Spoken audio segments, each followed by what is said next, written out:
I didn't pay attention to the An interesting start to the school year. like something about it's up channel, a positive thing or whatever. But when I saw it, I said, "This looks like Ann Halsey." Like, made it a requirement.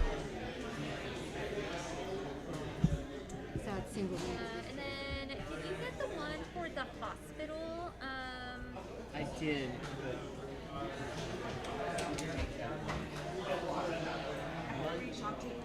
No, it starts at. Is it coming up? Yes, I think it's on the 21st. Man? I think it's on the 21st. Let me check.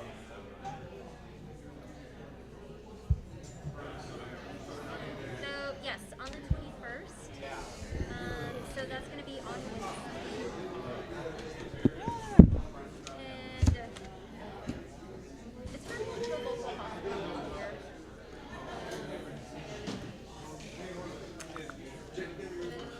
It starts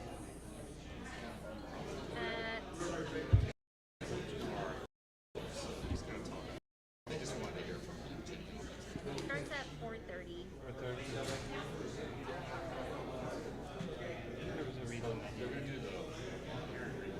So I requested that day.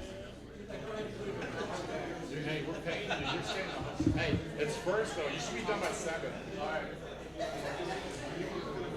How are you, sir?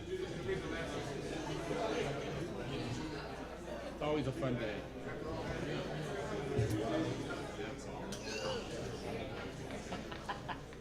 So I've been teaching my son, you know, the concept of I get to do something. So he's like, Dad, you get to go to the school board meeting tonight. Test 1, 2. I get Margie, to can you go. hear us? You know, change your perspective, right? Yeah. That's pretty good. Yes, I can hear you. Of course, you know, but you have to throw it back at you. Where's Carvajal? The only one that. Oh, there he is. Yeah, it's about there the he is. 7 number. Yeah.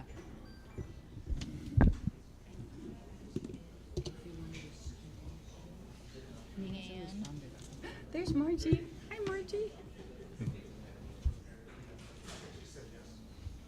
Says she feels fine. Yeah, she's got to wait 5 days. She could probably come. Just wear a mask. This was the 5th day. Afraid to come. That She she could have just worn a mask. was afraid to come. She might give it to somebody.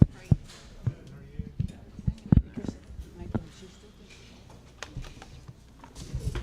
She's a false positive. But Anne wanted to see. This is the audit. gonna give it to her. Or you No, this is not to give. This is just a session. Okay.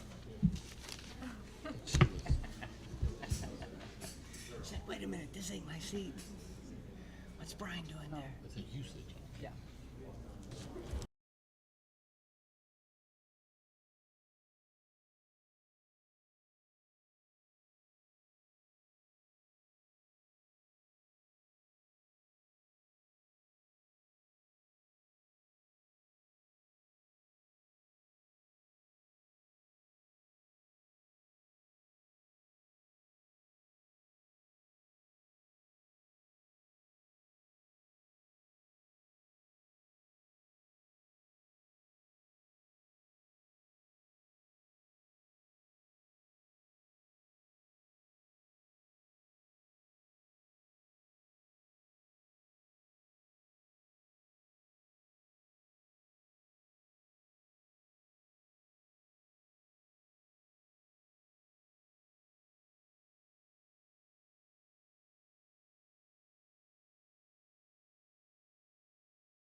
19th regular school board meeting. Please stand for the pledges to the flag.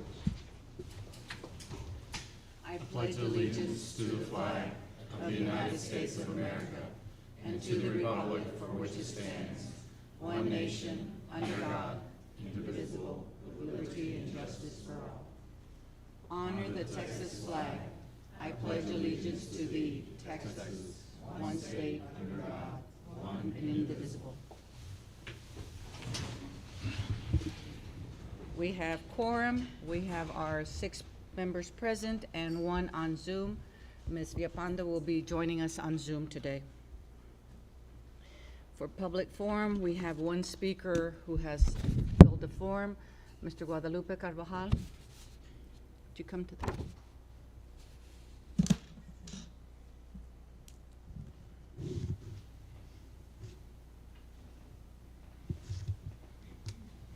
My name is Guadalupe Carvajal, chairwoman, and 2 school board members. I'll give you a little history. As an old man, I just started in 1990.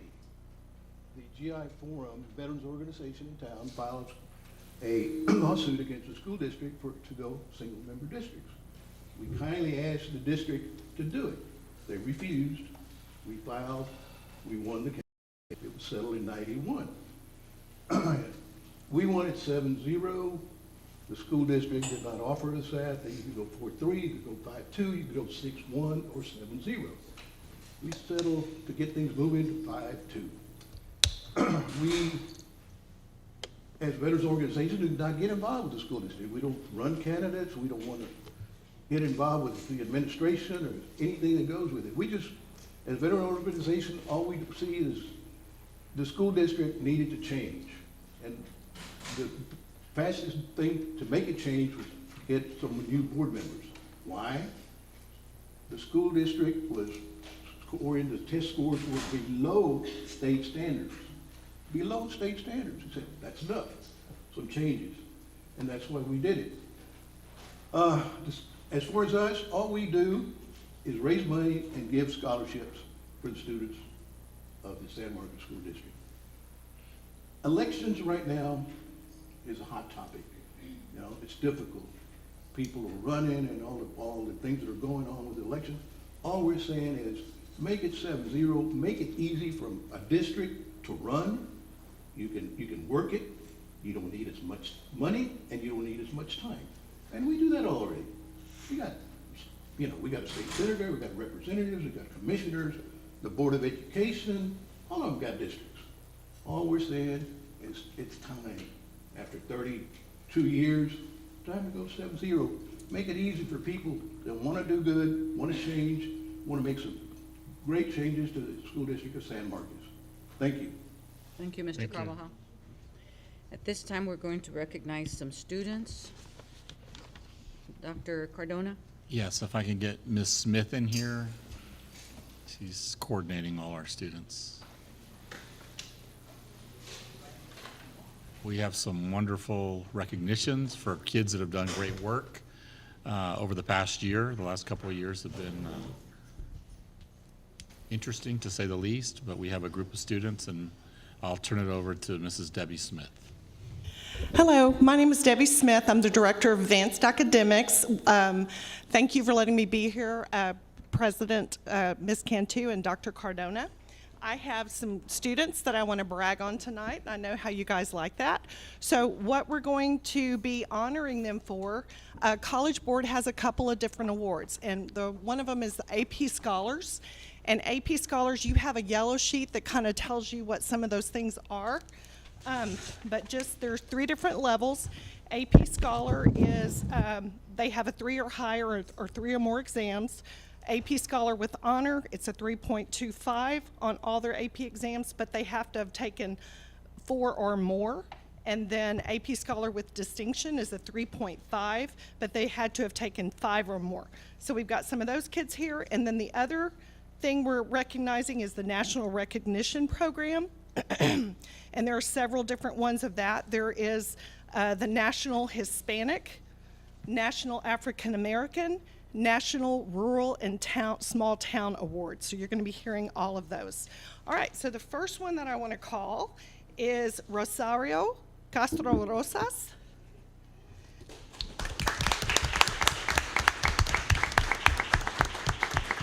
Rosario is an AP scholar, and she is a National Hispanic Scholar. And then I have Gael Martinez Alvarado.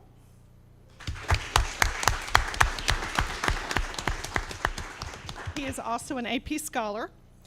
Rowan Gardner.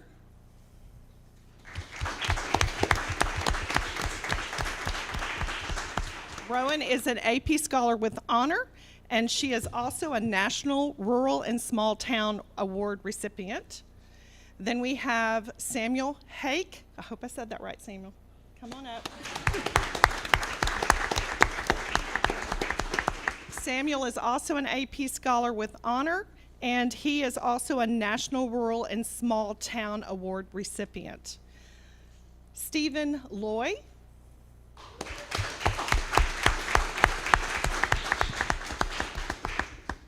Stephen is an AP scholar with distinction, and he is also a National Rural and Small Town Award recipient. Then we have Andrea Contreras.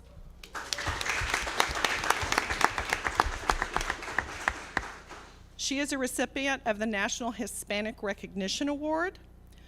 Cora Lacasse.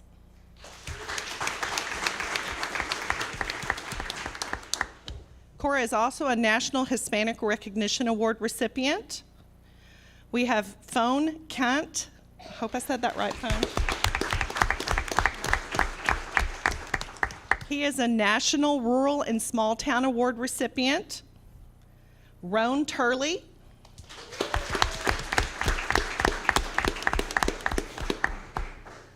He is a National Rural and Small Town Award recipient. And we have Samantha Irvin.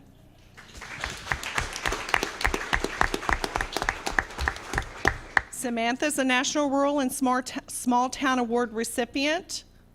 And last but not least, I think there's just one left, is Ruby Wilsford.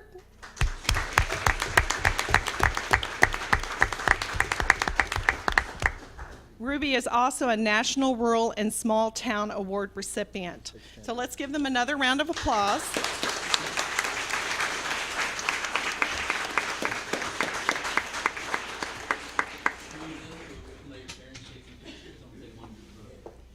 And while they're taking the picture, I just want y'all to understand, this is a sampling. We had 48 unique students receive 58 awards. There are 10 students that got on both lists. So this is a big deal. Stay up there so your parents can take a picture, okay? Parents, come up and take a photo.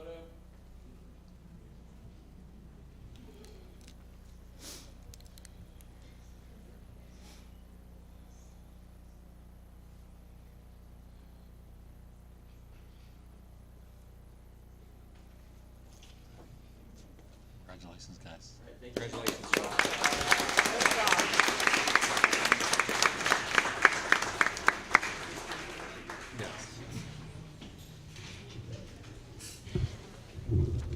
Next item, we'll go into closed session as authorized by Texas Government Code, Sections 551.082, 551.0821, and Section 551.071. We're going to conduct Level 3 grievances, hearing of parents, ICA, and RRV on behalf of child, discussion with legal counsel regarding high school matters.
Convening at 8:46. Is there any motion regarding our Level 3 grievance hearing for parents, ICA and RRV on behalf of child? Hearing no motion, we'll move on. That means that we will uphold the administrative recommendation. We're ready for the superintendent's report. Madam President, members of the board, it gives me great pleasure to introduce Ms. Mossman, Ms. Posey, and Mr. Villanueva from Gear Up, who will give us an update on some great news. They always do great stuff. But. Good evening, Dr. Cardona and our amazing board. Thank you so much for having us. My name is Brittany Posey. I primarily work with the 10th graders, the class of 2025, and I'll hand it over. My name is Amadeo Villanueva, and I work with the class of 2024 juniors here at San Marcos High School. Good evening, team. My name is Megan Mossman. I work with the current seniors, class of 2023, here at San Marcos High School. So, and this will be super quick. We don't have 72 slides like Mr. V said. Okay, so a little bit of background just about Gear Up. It stands for Gaining Early Awareness and Readiness for Undergraduate Programs. We have two main goals for our students here at San Marcos High School. Number one, they are to graduate on time with their credits, with their class, with their cohort of students. Number two, they will move on and have a plan post-secondary after they graduate. The really neat thing about Gear Up, it is a partnership grant with the University of Texas at Austin, and we work with the absolute entire cohort of students. So if a student is classified as a senior, I support every single senior at San Marcos High School, and so on and so forth for grades 11 and grade 10. What we love about the Gear Up program is that our objectives line up with the SMCISD core commitments, which is we want these students that we serve to make a well-informed decision once they graduate high school. And that can look like anything, and these are the conversations that we've had with them. It can look like I'm going to go to college, I'm going to go to a 2-year college, or I'm going to go into a trade school because I want to jump right into the workforce, or it can look like military. So what we want them to do is we're just trying to change the mindset that Gear Up does work, and we want them to make a well-informed decision once they do decide what they're going to do when they graduate high school. It's kind of bittersweet for me today because today was actually my first day as an AP at the high school. So I know that Gear Up does work, and I know that the work that we do is big, and I'm just going to be still serving these students, but in a different lens. I didn't know either. All right, so that puts me in with the juniors and the sophomores for now. And so 1,300 kids, yay! It's gonna be great. Speaking of our awesome students, we try to give them a wide array of services. I'll start with our college visits. That's kind of our bread and butter. That's where we start. If you look on the right side, it's kind of tiny in here, but on the right side you can see a bunch of college visits that we took last year. This is not all of them, but these were a few that we offered for our students. We really focused on intentionality. 17 college visits that we took last year. We focused on intentionality with our students, and through a Gear Up survey, we asked them, what do you want to do? What is your career? What schools are you interested in? So we went to Texas State Technical College and focused on their welding program, their culinary arts program. We went to HBCUs. We had students interested in that. We went to a couple of colleges that focused on the medical field. So being intentional with those college visits. We also have educational visits and job site visits. We really like to partner with our teachers for those, and I'll get more into that in a little bit, but it's just giving them the full experience, not just college. What else is there out there? That might look like a museum, lots of different ways that we provide those services. If you see in the middle, my favorite picture, this cute little one in the middle with the hats, the 4 students with the hats. Those are our 4 representatives of San Marcos High School. This past summer, they went to Washington, D.C. for the National INSEP Gear Up Conference, and they attended ridiculously long hours of conferences and workshops, and they just came back on fire, ready to be leaders here at San Marcos High School, and that's exactly what we're looking for. The last one I'll show you is in the top right corner, a summer opportunity that our students had. Those are our current 10th and 11th graders. They went with Texas A&M, whoop, yeah, giggle. They went with Texas A&M Construction Science Academy, and they actually got to travel to Arizona, New Mexico, Colorado, and see all kinds of job sites and have a really strong experience with them.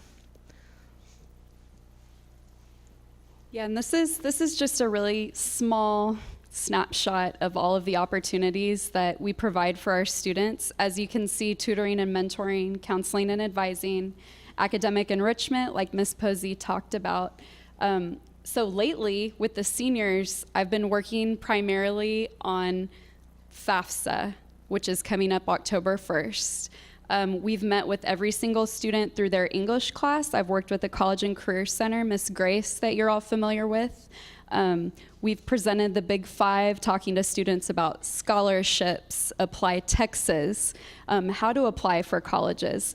So numerous students are excited, and that's probably one of my go-tos that I like to do with students is if you take a few students, you get them excited about something. Man, word travels fast these days through all of the virtual technology between kids, and so our seniors are ready to go. They're applying for college. They're getting ready for the FAFSA. These pictures here, you'll see a bunch of our students. This was last year too, so we like to recognize students. And probably my favorite thing that I like to plan, it happens over the summer, and it is a prep camp for the next school year. So when students were going from freshmen to sophomores, we had a Find Your Vision 2020, because back then, it was COVID, we had to do things through the computer. And then the next one was Junior Jumpstart, which prepared students for their senior year. And then this last summer, we did Senior Seminar. And so we have a huge turnout for these summer opportunities that we get to provide our students, 50 plus kids every time. So yes, lots of workshops, lots of engagement with students. So other things that we like to do other favorite things that we like to do are obviously engage with the families. So we've been able to, since post-COVID, been able to get right back into meeting with the families. And what's powerful about that is when we've had financial literacy courses for these parents, what's amazing is when they can actually get up and they have that information and they get in front of the group and they're actually speaking for us and make our work easier. Right? So that's, to me, it's powerful where you can just hand the mic off and then they're speaking to a whole crowd of people that they don't know, right? But they want to share the knowledge that we've embarked on them. So to me, that's amazing. We were also able to take 4 of our parents last year this past summer to the NCEP conference in Washington, D.C. So they came back kind of fired up and they're all about Gear Up and they're wanting this program to continue. So so I know that the work that we're doing does work, right? Not only with the students, but with the parents as well. So we look forward to working with their families this year again. Okay, we've talked students, we've talked families. Let's talk the campus support. That was one thing that kind of put our grant different than others, was that they were really focused on the professional learning. So up there you can see my cheesy menu of appetizers, side dishes, multi-course meals, desserts. We broke it down so that teachers could see how many opportunities they had to engage in professional learning and just extend their pedagogy. It really does work. We had a teacher that really invested a lot of time, and it showed in his classroom. He probably did all of these on the menu. He went crazy and did the whole menu, but it really showed in the classroom. We also do, like I said, educational visits. So in the bottom, you can see a picture of our students that we took to Escoffier, which was a culinary arts school. We partnered with our culinary arts program here. And what was great, as coordinators, we got to go later on to the Texas State Technical College in Waco and see their culinary arts program. And so now we're able to speak with more education about the differences in the programs and the tuition and the, that's what they always ask, how much is it going to cost? So we're able to talk to them about that because of that educational visit. Classroom supplies, they make fun of me because I'm always like, let's buy more books. I was in English language arts, and it's always, how can we get more books in more students' hands? So up there you can see us delivering book club books to our English department. We try to spread the love as well. Math does not get left out, don't worry. Lastly, we want to recognize our teachers for mentoring our students. They are the ones that are in the weeds with the kids every day. They're that go-to person for our students, and we want to recognize that. That's fine. Thank you. I have that presentation on. We also, I don't know what that is. Thank you so much, Ben. Appreciate it. Okay, I couldn't hear. So yeah, the mentoring is really important for us to find a caring adult for our students and connect them.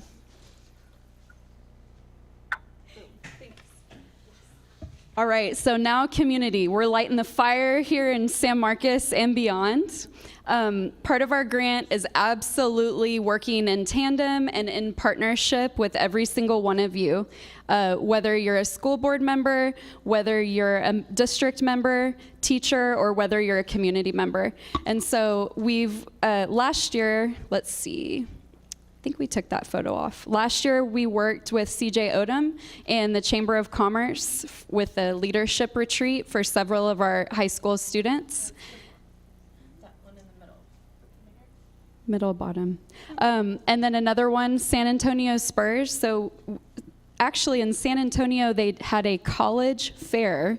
And we got to take a huge group of students to a Spurs game. So super fun times. Texas State has been on our brain lately. We do have partnerships with Texas State, and part of my personal goal is to work more closely with them this school year. So I can't wait to talk with the new president of Texas State coming soon. Also creating experiences. So last year we worked with Sandra Lopez, who's a huge community member, and we were able to offer a criminal law summit where we had it here in the San Marcos, the Hays County Courthouse. And there was an FBI agent, there were prosecuting attorneys, police officers. It was so fun, and the kids absolutely enjoyed themselves. Also this year, shout out to Miguel, Mr. Arredondo. We were lucky enough to tour the Capitol just last week. I think we're still recovering. Representative Zwiener was able to come and speak with our JSA members here. So that was an inaugural visit. Our students have not done that before. So we're thrilled to set up these partnerships and continue thinking of new things for our students. The last thing I want to highlight are scholarships. I've been working with many of you and community members, and we've developed the Friday Night Lights. So we have a partnership with the Hardaway, the Hardaway law firm is the word I'm trying to think of. And they're donating 6 $1,000 scholarships to our current seniors. And so I assisted with that selection, not the selection process, but kind of getting that off the ground and running. And now I would like to run along with that and focus on future local scholarships. So if you know people in the community, please reach out to me. I would love to offer these amazing, amazing free money, right? Free money for our seniors this year. And there is another one coming soon too that I just talked with. And the last thing, I had to plot my notes. So, drum roll, pretend drum roll. So, congratulations to our wonderful district. So we are the only district that has been written in to 3 separate grants with the University of Texas at Austin. There are 16 total districts across the state of Texas.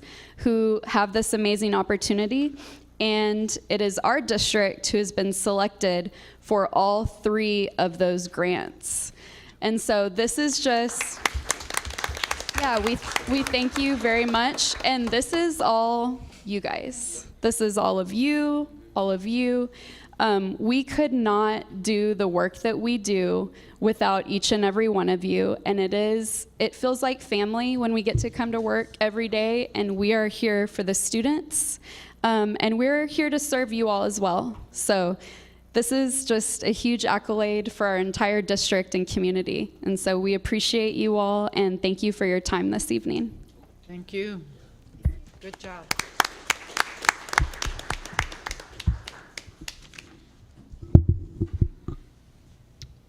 And then I have Mr. Brent Alexander to give a demographic report update. He is our district of Mr. Alexander. Brent Alexander? Brent Brent, okay. Alexander. Thank you.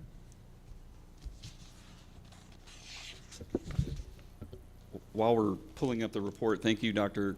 Cardona. Members of the board, I'm here to present the highlights from our spring demographics report. So we're going to look back at some of the historical data for 21, 22, and then I'll update where I can, where I have more recent information. Let's begin by looking at the census data that was released back in December. You can see here the total population and household numbers for the district. The chart, I would direct your attention to the chart on the bottom right. That's probably more relevant here because it's the growth of the under 18 population.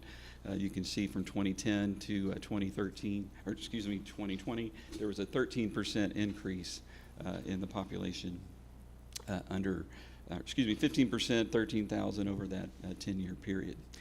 Now, when you look at the total enrollment for all of the districts in Greater Austin, you can see the official enrollment total for San Marcos in 21-22 was 8171. That made the district the 12th largest among the 31 districts that make up the region.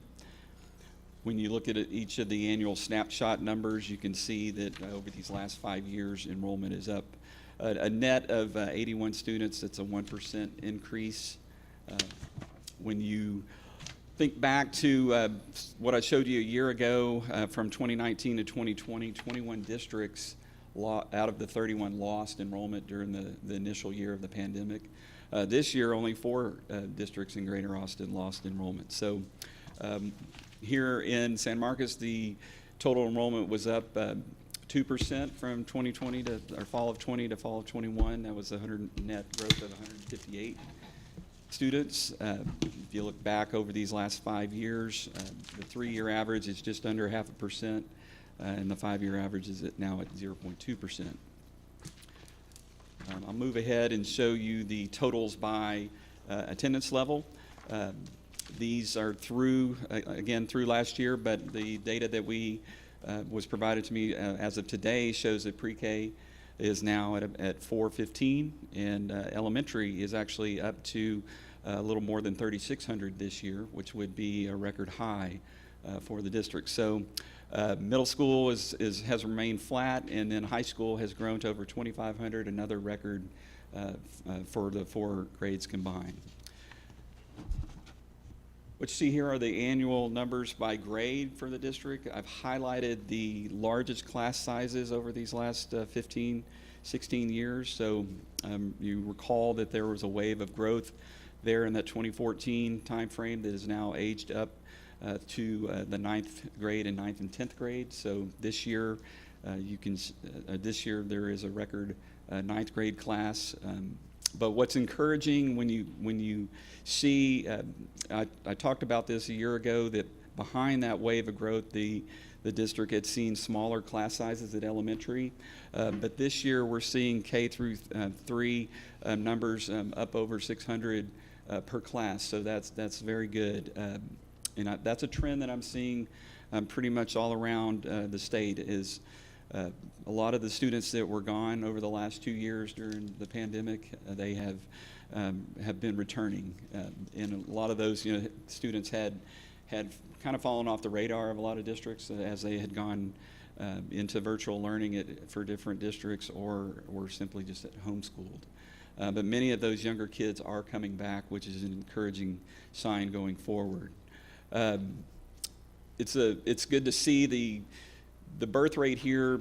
So the 13-year high is seen there by the blue line, the 838 births for back in 2017. So we were expecting the number for kindergarten to bump up near 630. It's actually 631. So a record kindergarten class for you all this fall.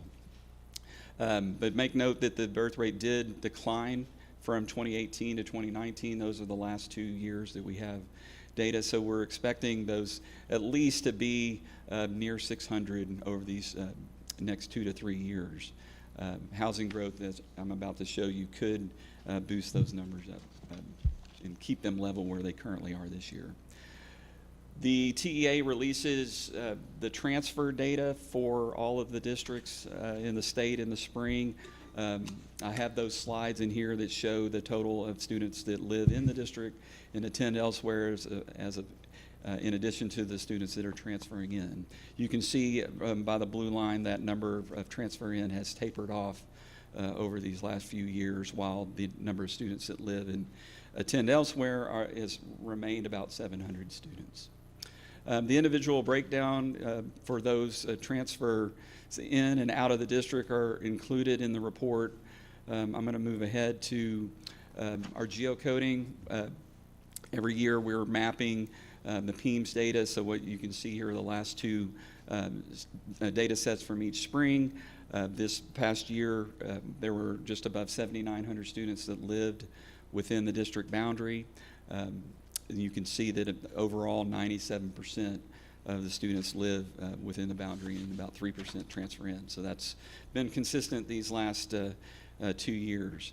Now looking at growth, comparing 2019 to 2021, the majority of the growth in the district has occurred on the west side and the southwest side, mainly represented there by the Rodriguez and Hernandez attendance zones. And when you move, let's shift forward and look at projected growth. The growth drivers for the district remain very positive. The housing market in Greater Austin continues to experience tremendous demand. But what we're seeing is a market that's in transition right now.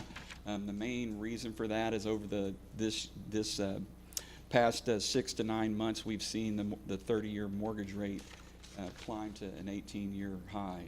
And so now we're dealing with a market with great market drivers, but affordability issue in many areas. So when the market saw the interest rate climb in June to over 6%, we did see many builders report that their traffic dropped substantially, many reporting that they didn't have any traffic when it was over 6%.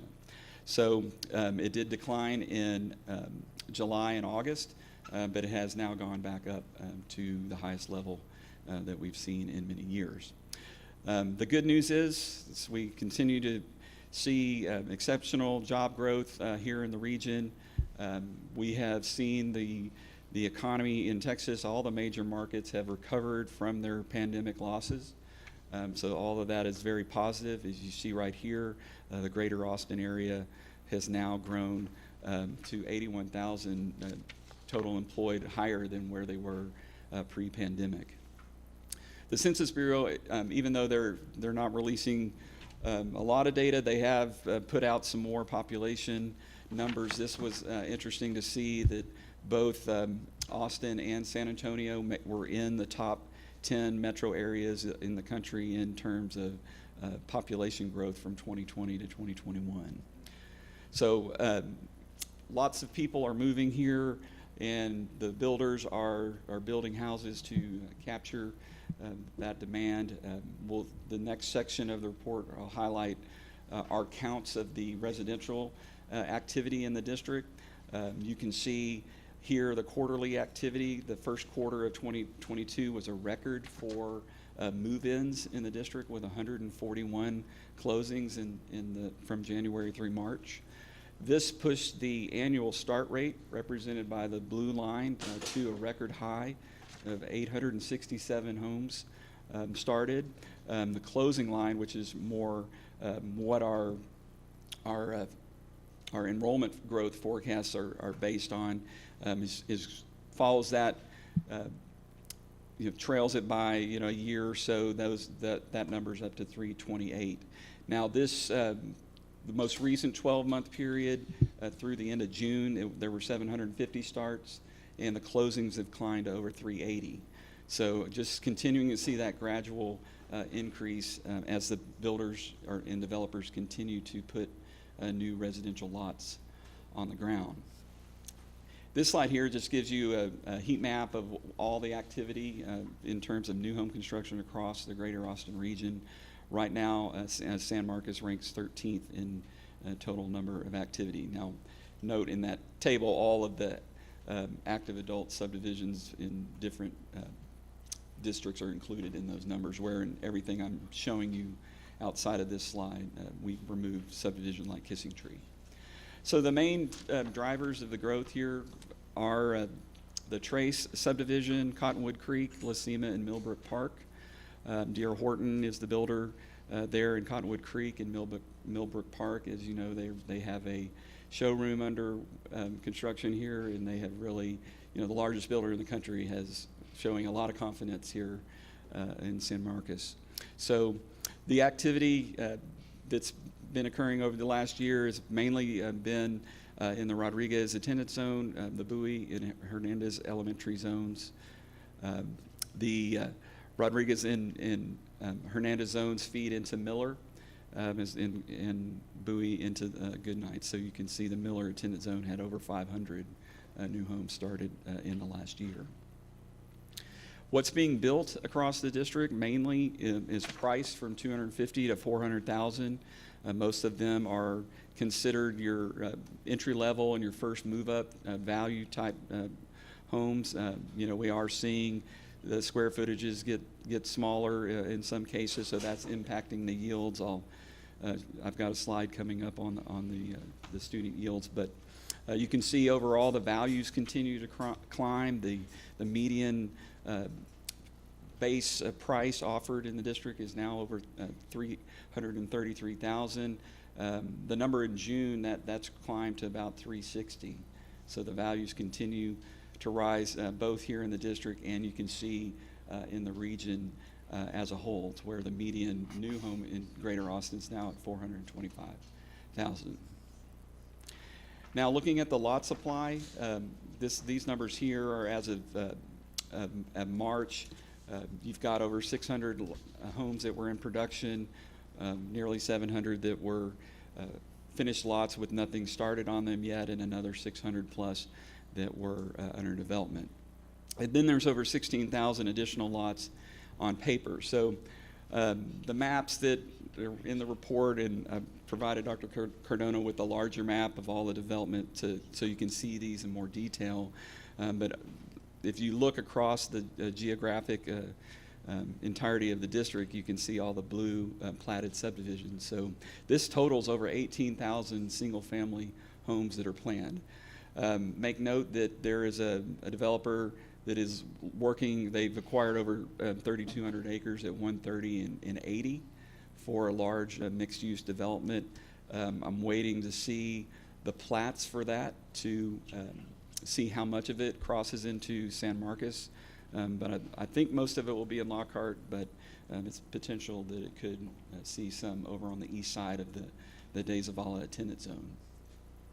These are some photographs from March that can give you a good sense of what's going on out there. Here's the Rodriguez Elementary there on the left, and you can see those new lots under development at Trace. Also in Trace, the Emerson Apartments are nearing completion. This is a good time to interject that there are over 5,000 multifamily units that are planned in the district. That number continues to grow. So 18,000 single family and growing, 5,000 multifamily and growing. As you go through these slides, you can see D.R. Horton, their activity there to the south of Amazon's facility at Millbrook Park.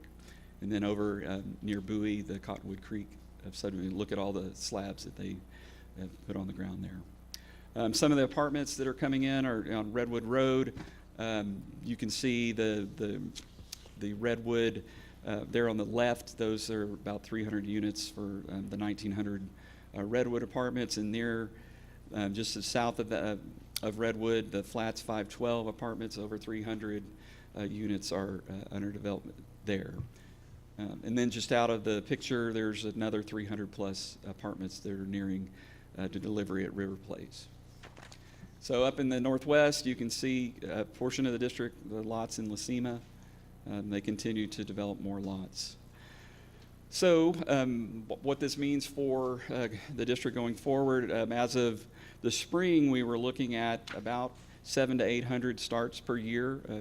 We're continuing to see that, and we were expecting closings to climb up that high, but now we're having to weigh the impact of that interest rate going up into 6 to 7%. So, we could see the market decline 20 to 30% over the next year.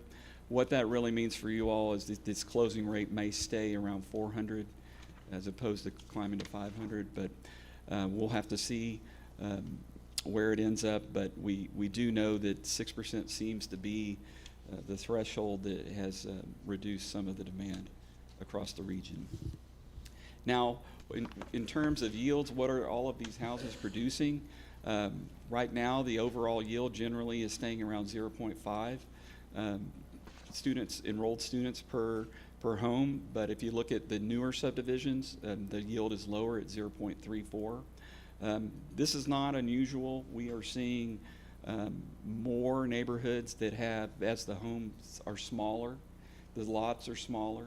You have people that are younger families starting their families, so their kids are younger, and you have empty nesters that are buying in the same community, so the yield is lower. So this is a trend that we've seen across the state.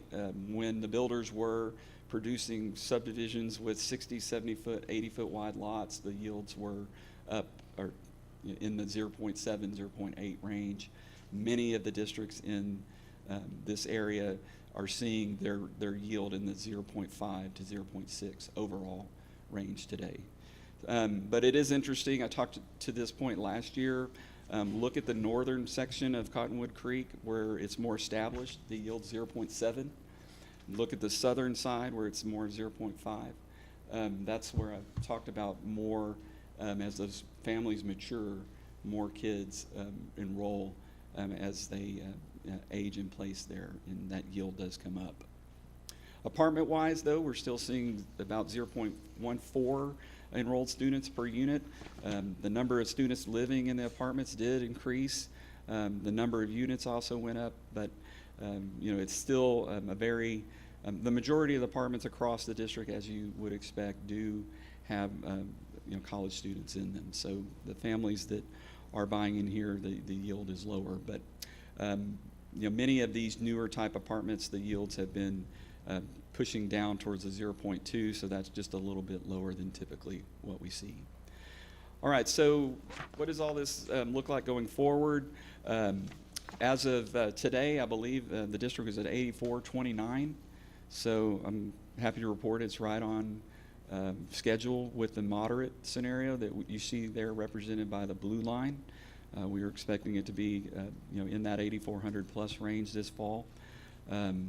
That blue line represents about a 2% average growth. So so what we're looking at right now is from 21-22 to this year, we're looking at about a 3% growth rate, but with all of the uncertainty in the housing market for the next 6 months going forward, I think it should level off in that 2% range. Now, if it continues at the 3% range, then that's what the red line represents. So even at the moderate growth rate over the next 5 years, it'd be a net increase of over 700 students, 1,800 net growth over 10 years. If it grows to 3% or higher, you could see 2,500 more students over 10 years. Capacity-wise, you all are in pretty good shape to handle the growth at the elementary level. But I would note that Miller is at 95% of capacity. That's the one to watch, with many of these houses feeding into that middle school. And as these younger kids begin to age up, it's going to grow Miller faster than most of the other campuses. Now, you all have time here over these next few years, but depending on how quickly the development goes, it could speed things up and move things up in the timeline. Also, the high school's at 95% of capacity too, at over 2,500, so at a 2,700 capacity. So those are two campuses that just wanted to make you aware of, that is the potential in the future or near future that you'd have to address more overcrowding there than at the elementary level. I will answer any questions that you have at this time. Any questions? Thank you, Mr. Alexander. Thank you very much. We appreciate it. Thank you for driving down. Next, we have our academics reports.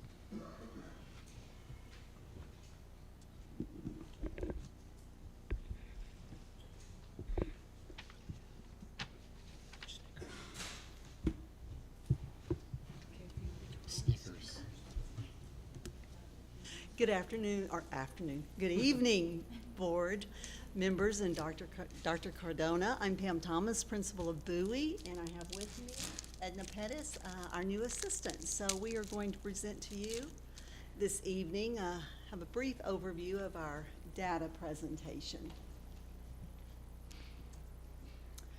So this slide right here denotes our 2022 STAR data from last spring. You can see here that we're quite pleased with our reading for our 3rd through 5th graders. We had 72% approaches, 48% meets, and 28, I'm sorry, I better look at this, that's too far away, 25% in masters. And I also have the numbers there for math and science.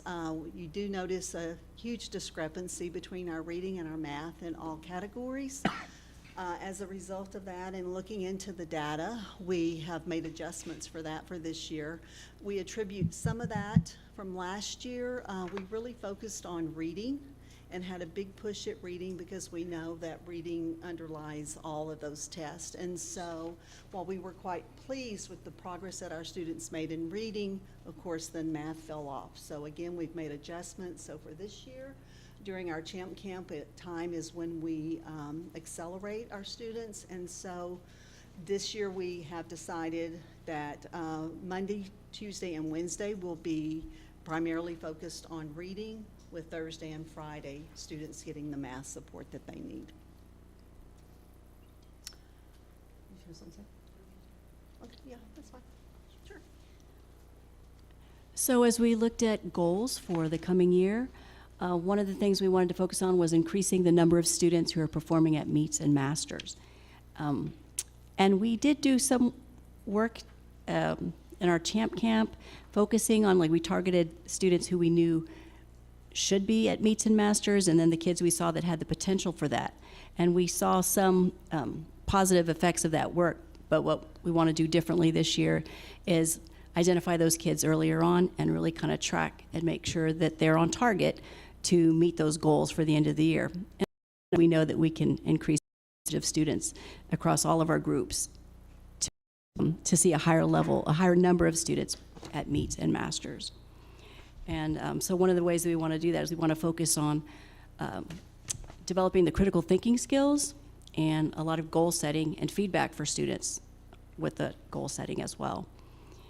And the next goal would be we want to meet or exceed the grade level mean RIT for MAP.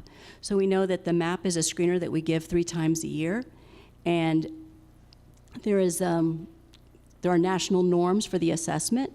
And we want to make sure that our students are meeting that or exceeding that level, in particular for math, because we know that we have, we're really going to be paying extra attention with more efforts for acceleration and also very careful monitoring and tracking of the student progress. And we know that to improve the math, we're going to need to focus on academic vocabulary and number sense and fluency as well. And again, of course, critical thinking applies in math as well. And then our third goal would be to instill that sense of student agency and ownership. So we want to have a greater cognitive lift for our students, which we think our new Amplify and Eureka curriculum materials will support. And also, we want to make sure our learning, we're making those connections to the real world. That is a target for us as well. And of course, we'll continue to use AVID and Wicker strategies, and the goal setting will still be extremely important here. Just a quick note, with our student agency and ownership, with the cognitive lift, with the audit that we had last spring through NCUS, that was two of the things that they mentioned in our report, was having our students do more of the cognitive lift and making those connections. So how are we going to make this happen? We have 3 areas here. First of all, for creating and maintaining our class and individual data trackers, again, using that grade level curriculum that we will be offered through Amplify and Eureka. We're going to be using the screeners and the unit assessments to dig into that data to set goals and action plans for our students, and then monitoring and adjusting and then celebrating the strides as they make toward those goals. We're going to improve our professional and practice. This again will become through collaborative efforts. We had made a lot of good strides last year with our professional learning communities and our teachers, so we want to continue to build on that progress from last year. We also, with our professional learning that's coming through, it's really job embedded through those learning communities and our teaching, our planning meetings, and through the internalization of the Amplify and Eureka materials as well. We have coaching cycles in place and providing more frequent classroom walks with specific feedback for teachers. And then again, providing that differentiated instruction. So exposing students to the grade level curriculum, but then accelerating and scaffolding them to that grade level curriculum through our Champ Camp time primarily, where we are making fluid and flexible groupings based on the data.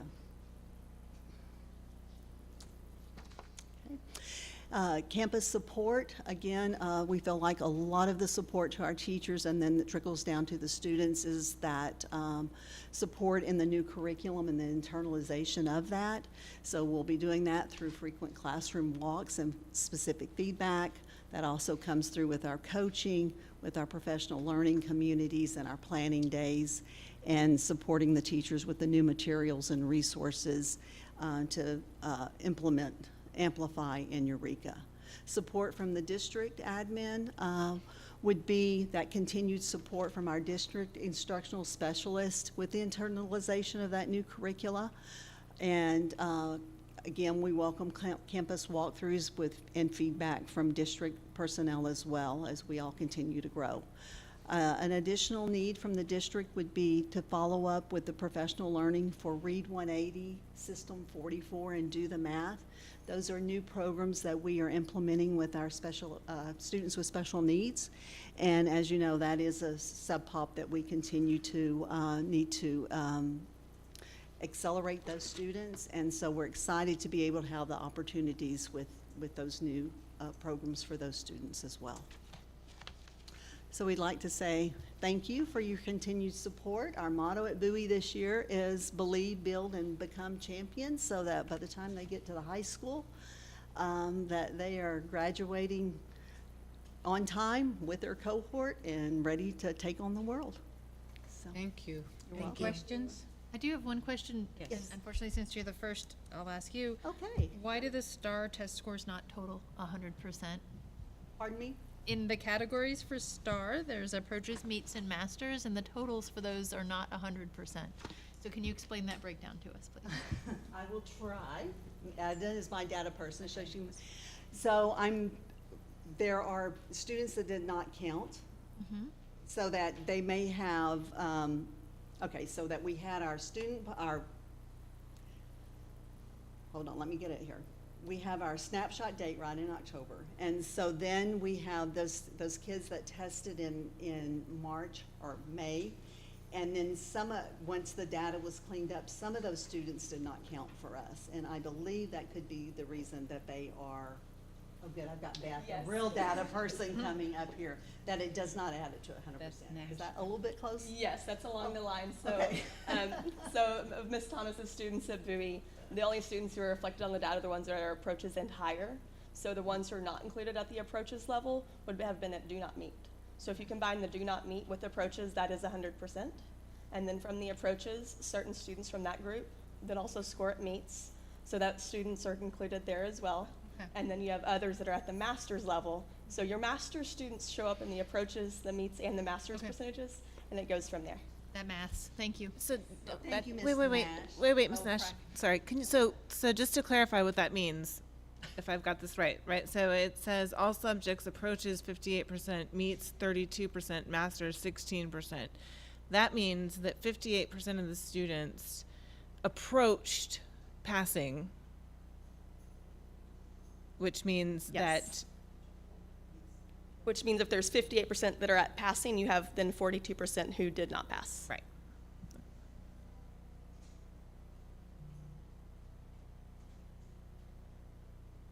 Well, 42% plus the difference between approaches and meets that didn't pass, because approaches is not passing. Approaches is passing?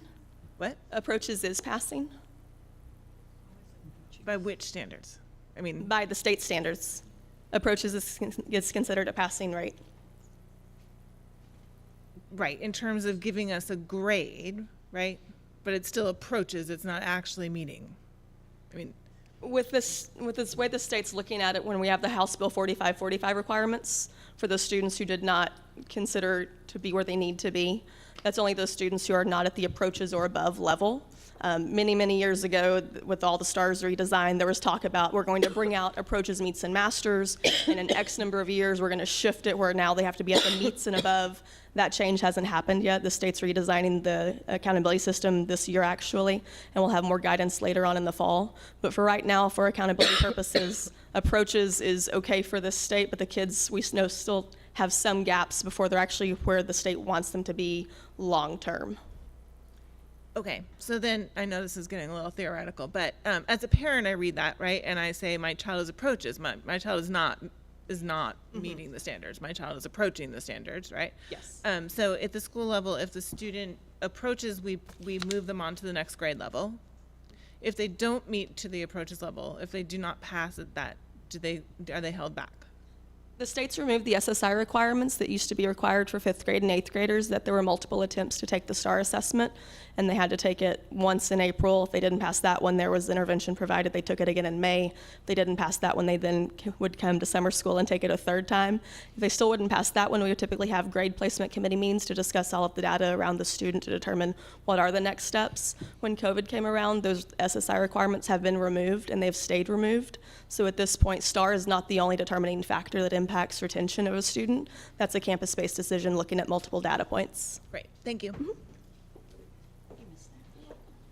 Further questions? Thank you very much. Thank you. Ms. Zavala next.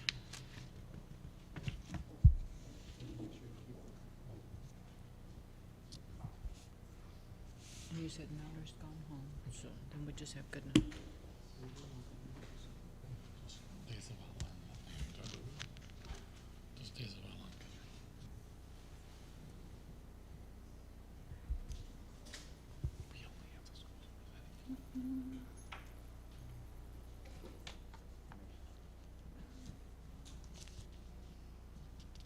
All right. Good evening. It's been quite an evening, right? We appreciate you all staying with us tonight. Right. This is actually exciting.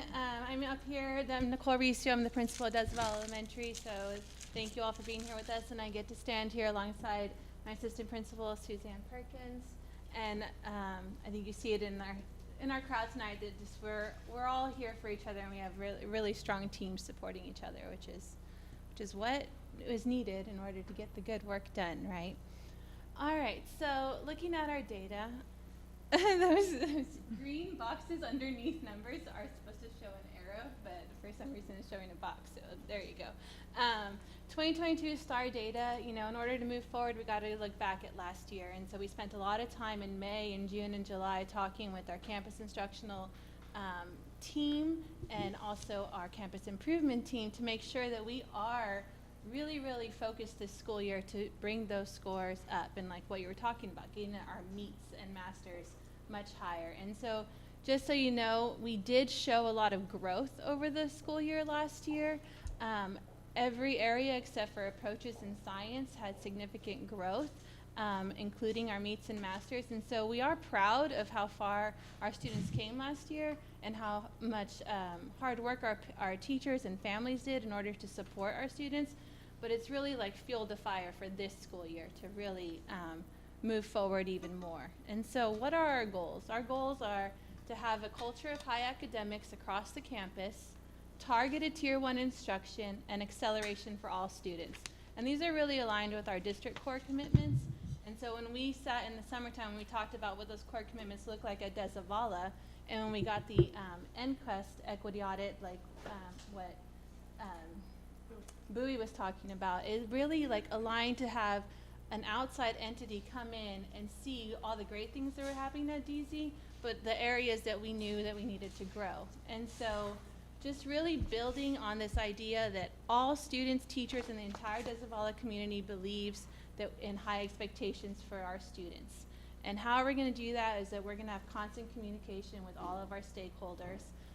And we are really looking forward to Parent Community Day in next Friday, in order to really make sure that our parents have a very clear understanding of where their student is, and especially thinking about our 3rd, 4th, and 5th graders and where they are on track in terms of grade level for reading and math. Targeted Tier 1 instruction, we are very fortunate this school year to have these great high quality instructional materials with Amplify Reading and Eureka Math, and we feel like that's putting everybody on the same page. General Ed and Dual Language are both focused on the same curriculum, and that makes a huge difference for alignment across the grade level, as well as seeing those strategies go up and down the grades. And so you'll see strategies that they're teaching them in kinder, 1st, 2nd grade just keep moving up and building. And it's really been beautiful to see, especially like in math classes, some of these strategies that are coming out, and all teachers are reinforcing them.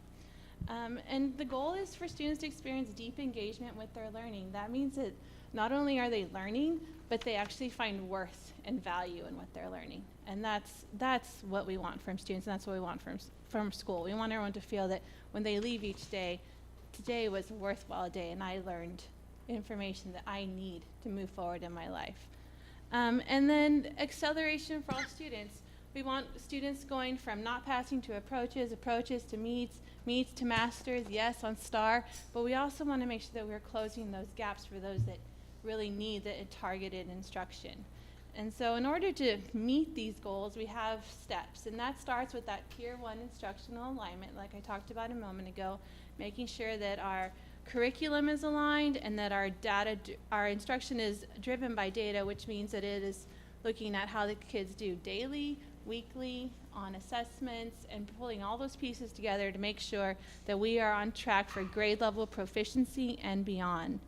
And then when we do see data that shows that students are not on track, what are we going to do, right? And so we have to have strategic plans. We have people and personnel in place in order to provide the support. We have intervention programs to be able to provide the support. And we also have acceleration, because students are also needing to go pushed beyond. You know, we have students in 4th grade that are reading at 8th grade reading levels. And so what are we doing for those kids and making sure that they're moving beyond? So in order to support the students, we got to support our teachers. And that comes from professional learning and our high impact instructional strategies. So ongoing professional development through our campus instructional specialists, through our amazing district instructional specialists, and then entire district support team, and then making sure that we are focusing in on a few high impact instructional strategies that are really going to move move that needle to where we need to go and where we know we can go with our Desivala students. And I'm just really, really proud and excited to be a part of the work that we're going to accomplish this year. And I hope that next year y'all really get to see the fruits of our labors. And then just making sure that you all know that we are very, very dedicated to our teachers. Everything from PLCs to instructional coaching cycles, purposeful planning. You know, with our campus instructional specialists, we have experts at the school, making sure that teachers know where to go, how to get resources, and then people going into their classroom and, you know, co-teaching, mentoring, modeling. All of these things are just integral for make sure that we are supporting our staff. And then likewise, we also receive excellent support from the district, from our district instructional specialists, coaching feedback.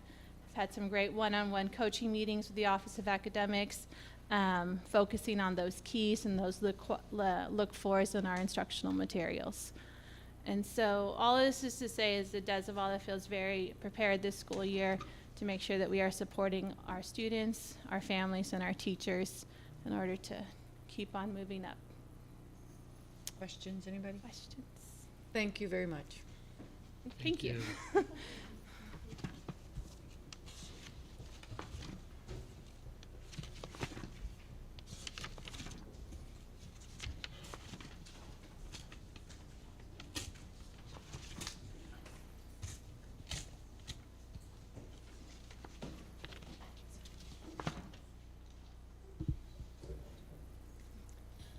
Okay, good evening, Board Cantu, board members, Dr. Cardona.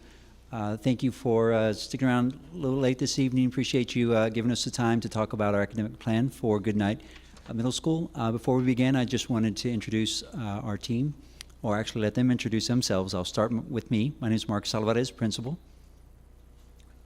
Amanda Cerna, academic support specialist. Hi. Walker Cleveland, assistant principal. Kayla Kirk, assistant principal. Okay, so when if we start taking a look at our plan, I think we need to look with the data that that we had from last school year. And again, in the same format, if we look at all students at all subjects, 53% of our students did reach approaches, 23 at meets, 10% masters. And then we see the breakdown there by reading, math, science, and social studies. We wanted to clarify the reading. Students do take reading tests. It's 6th, 7th, and 8th grade. Same with math, 6th, 7th, and 8th grade. And then science and social studies, they just take a test at the 8th grade level. A couple of highlights I wanted to point out from last year is we did have a few of our a few of our grade levels in the math content that did meet the state average. And so we were happy that we were competing with the state average at approaches. Meets and masters is an area that we know we need to work on, and we have that built into our plan. And then with reading, we did have 7 of our indicators were met, and that is in the domain 3 portion of accountability, which is closing the gaps. We were able to meet a lot of 7 of those targets, so we were real proud of making those goals. But we do have plans to do even better moving forward. So in reviewing and responding to our data, these are our campus goals for this school year.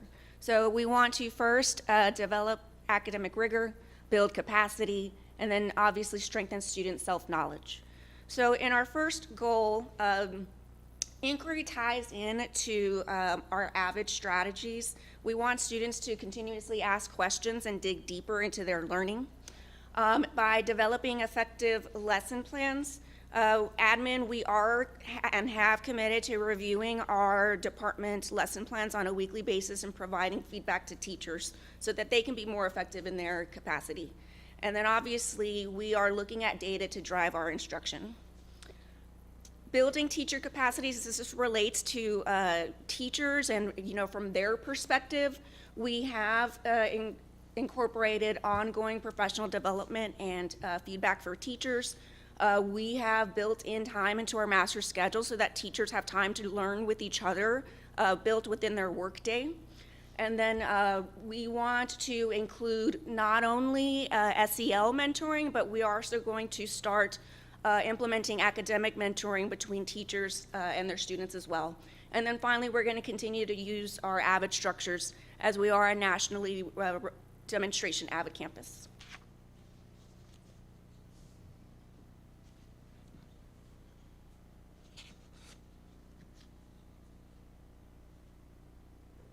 So in order to strengthen student self-knowledge, part of what we looked at is how do we as a campus focus on educating and growing the whole student. The first thing we looked at is teaching students aspects of organization. An AVID strategy that we do use on a daily basis is the organization piece.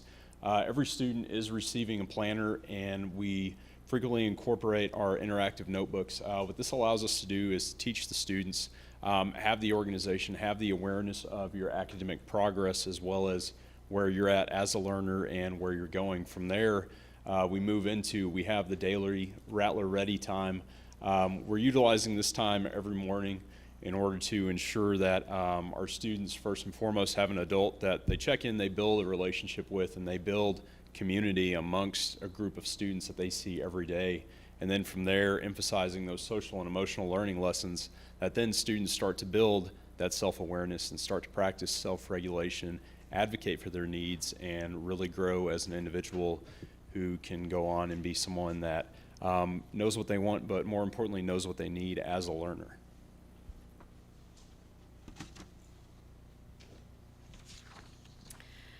So we, like Ms. Serna said, we are an AVID National Demonstration School, and we want to ensure that our campus and our practices are all supported with AVID, and we incorporate those strategies with fidelity. So our fourth goal is to help others develop deeper levels of understanding. Our data does show that we are not doing well to reach those students in meets and masters, so we want to so we are intentionally planning leveled questions in lesson plans. That is something that we are going through and strengthening our understanding with. And so we are developing those COSA high level questions through verbs and academic language stems to further support our emerging bilinguals. We are also focusing on our organization with AVID campus-wide. We feel it's important to help build student advocacy and effective life skills. These practices include the use of planners and organization systems, interactive notebooks in classes, and ensuring students stay organized and prepared. So we plan on reaching these goals through 4 main action steps: data-driven instruction, strong Tier 1 instruction, social and emotional learning strategies, and support programs. That first action step, data-driven instruction, are through those designated PLC times with weekly feedback on lessons and monitoring all students with data walls, which will help us monitor progress and ensure that we are meeting the individual needs of all of our students, including those special populations. And then Tier 1 instruction, we understand that Tier 1 instruction cannot be understated, and that with effective practices that are impactful to learning, we'll accomplish this through AVID programs and Wicker strategies in all classes by incorporating language acquisition strategies for emerging bilingual students and by utilizing ongoing professional developments with our teachers. And we're ensuring to incorporate high quality curriculum in all core content classes. Okay, and we also understand that for students to be successful, we need to make sure that we eliminate any of the barriers that stand between them and learning. And with that, we fully understand that supporting the whole child is just as much a priority in helping them academically be successful. We utilize our Rattler Ready, as we mentioned before. We also have our Wicker class, and what that does is we use social emotional lessons that we infuse with Wicker strategies to help blend the two, to make sure our students are well supported, that they have a good connection to school, and that they're ready to learn. And then lastly, our support programs. We are looking at implementing our campus plan through, just as was mentioned earlier, the feedback that we received from our equity audit and our Effective Schools Framework visit really pointed to the goals that you see in front of us. Those were the ones where we really needed to look at feedback support. I'm really digging deeper in kind of to the learning with our students, and just overall helping them be more organized and be more structured and ready. So we've taken the input and the advice from those 2 organizations and really put that into our plan. And obviously, that is going to happen with the district support. We've had a great support team I'd say to begin the year, even before the year started. We've had a lot of discussions and conversations and team plannings to make sure that we're all on track and on course to be successful. We've been very mindful this year and in the summer leading up to the school year of how we would support our teachers as a campus administration team. The first part is looking at how are we utilizing our instructional coach. Our instructional coach that we have, first and foremost, she's supporting campus-wide implementation of AVID strategies. And part of that too with implementing those AVID strategies is also providing teachers with the opportunity to receive aspects of the coaching cycle through her as well. We were able to fund 2 positions through ESSER funding, and what this has allowed us to do is to shift the focus to supporting specific students based on their needs as determined through analysis of their individual student data. We've built learning time into the workday for all of our teachers, so what we've been able to do with that is allow our teachers to use the time from 7:50 to 8:30 every morning in order to participate in professional learning community opportunities, receive professional developments, and to just have an overall shift in giving teachers that time every day to focus on a mindset that moves us towards best instructional practices that are student-centered. From there, weekly observations and feedback, our leadership team has dedicated itself this year to ensuring that we are consistently in teachers' classrooms throughout the school year in order to provide quick feedback to them regarding their teaching practices, and again, to move more towards that student-centered learning environment. Continuing to implement high-quality curriculum, we're receiving consistent support from district instructional learning specialists, and then from there, working closely with the Office of Academics in order to receive support for them and ensure that we're utilizing any support that they have to offer. Working as a campus leadership team goes in huge realms. Yeah. And we fully understand, and I'm glad the district has kind of taken the initiative recently to show that as leaders, we are also leaders and learners. And we have been in communication about leadership development for campus leaders so that we in turn can take those knowledge, those skills, and support our campus and our teachers. And then lastly, we want to make sure that the communication that we have is vertically aligned, so we are working with the district to ensure we are understanding what's happening at the elementary level so we can help those students as they transition into middle school, and that at the middle school we're helping prepare them till they get into high school and then beyond so that they are college and career ready students. I know we have some challenges ahead of us, but I feel confident with the team and our teachers that we are really going to dig in this year and have a great year. I look forward to presenting to you at the start of next year with all of our accomplishments. Questions? Ms. Halsey? Yeah, thank you. So I do have some questions in it. If we go back to that, the STAR data slide there. So again, this goes to the earlier point, when we have 54% of the students across all grade levels approaching, and we take out the students that meet in masters, that means that we have approximately, if my math is right, 77% of kids who didn't meet or master math. Is that accurate?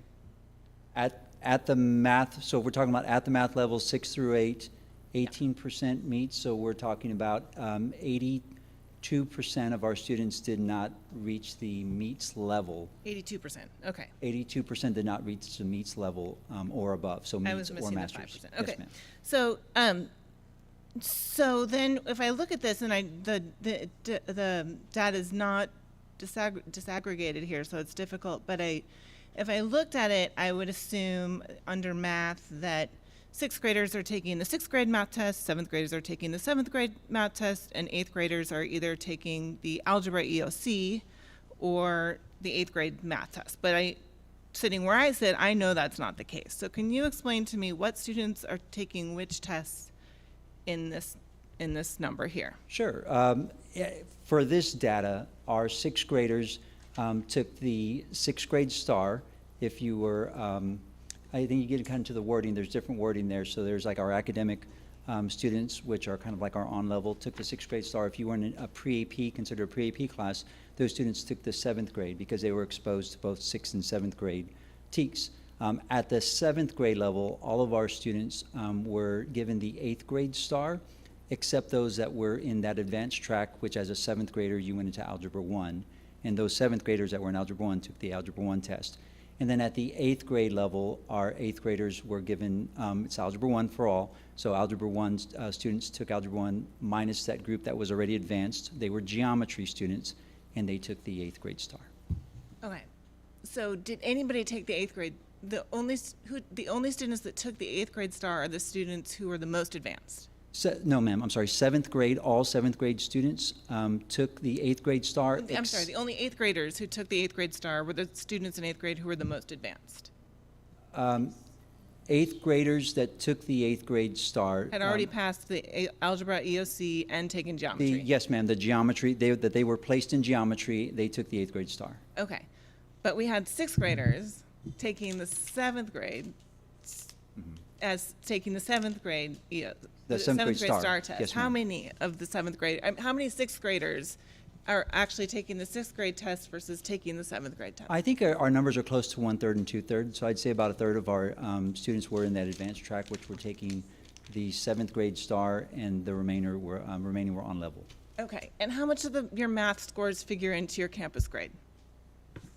Can you break out a proportion and say that we got a D and we got a D, and the D, 25% of it comes from the math grade? Well, I mean, if we kind of do a rough, we have 6, 7, 8 tests. 3 out of those 8 are the math tests. So we're 3/8, that percentage. So we're a little under a half is our, a little over a third would count for our math scores. Okay. 70? Okay, 76 graders were the ones that took the advanced, which is a 7th grade STAR. But the number of 8th graders who are the most advanced taking the on-level 8th grade test doesn't really offset the number of students who are not passing the test at the 6th and 7th grade levels. And I think I'd like to point out that we as a district have really stopped and paused to look at the assessments that we're giving kids, and we've been in communication quite often, kind of during the year, before the year, as recently as last week. We've been talking about the alignment of assessments that we're giving. And so I know that we are still in ongoing discussions about that as to, what's the best for the students. And we also have to compare that with what curriculum are we teaching them, and so what is it appropriate to give the students? Thank you. Okay, you're welcome. Further questions? Thank you very much. Ready for our operations update?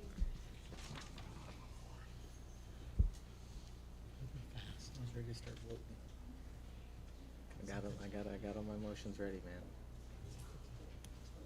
man. Okay, good evening, Board President Cantu, Board of Trustees, Superintendent Cardona. I'm going to give you all a brief overview of the supplemental bond project. You have a lot of the information right there in front of you. This page is hard to read. I mean, hopefully it came out on yours, but just to show you the color codes, and I forgot to put that on there, but yellow is everything that's in progress. Green is everything that's been completed. The bottom are additional safety items. I was up here about 2 months ago, and we're talking about some safety items that we identified here in the district. Those are reflected at the bottom. So really the nuts and bolts of this is this page right here, which is the budget. The original budget that we were looking at from the savings of the work that we had done so far we were projecting at about 5.5 million. We're actually coming in about 4.7. The project's completed to date, as you can see there, just under 800,000. We've allocated just over $1 million for central office. Just so you know, that RFQ or RFP hit the streets today. We expect that in November board meeting, we'll be bringing y'all recommendations for contractor for that project. The projects in progress represent about 1.4 million. The retention pond to complete the high school 2017 bond, the retention pond represents about 68,000. All the project plans, designs, and permits that we needed for a lot of these projects represents about 127,000. And then some of the safety projects we completed to date was 29,000. A big portion of that is the security guard shack here at the high school.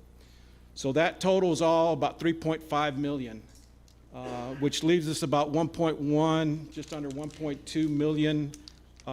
So we've got projects pending of about $2 million, as you can see right there. And then we also have some safety projects that we've identified that represent just under 300,000. So the bottom line is we're trying to do as much as we can with the funds that we have. And what we'd like to do is move forward with the safety items that we identified, which is on the first page, the page that we just left, which represents about 300,000.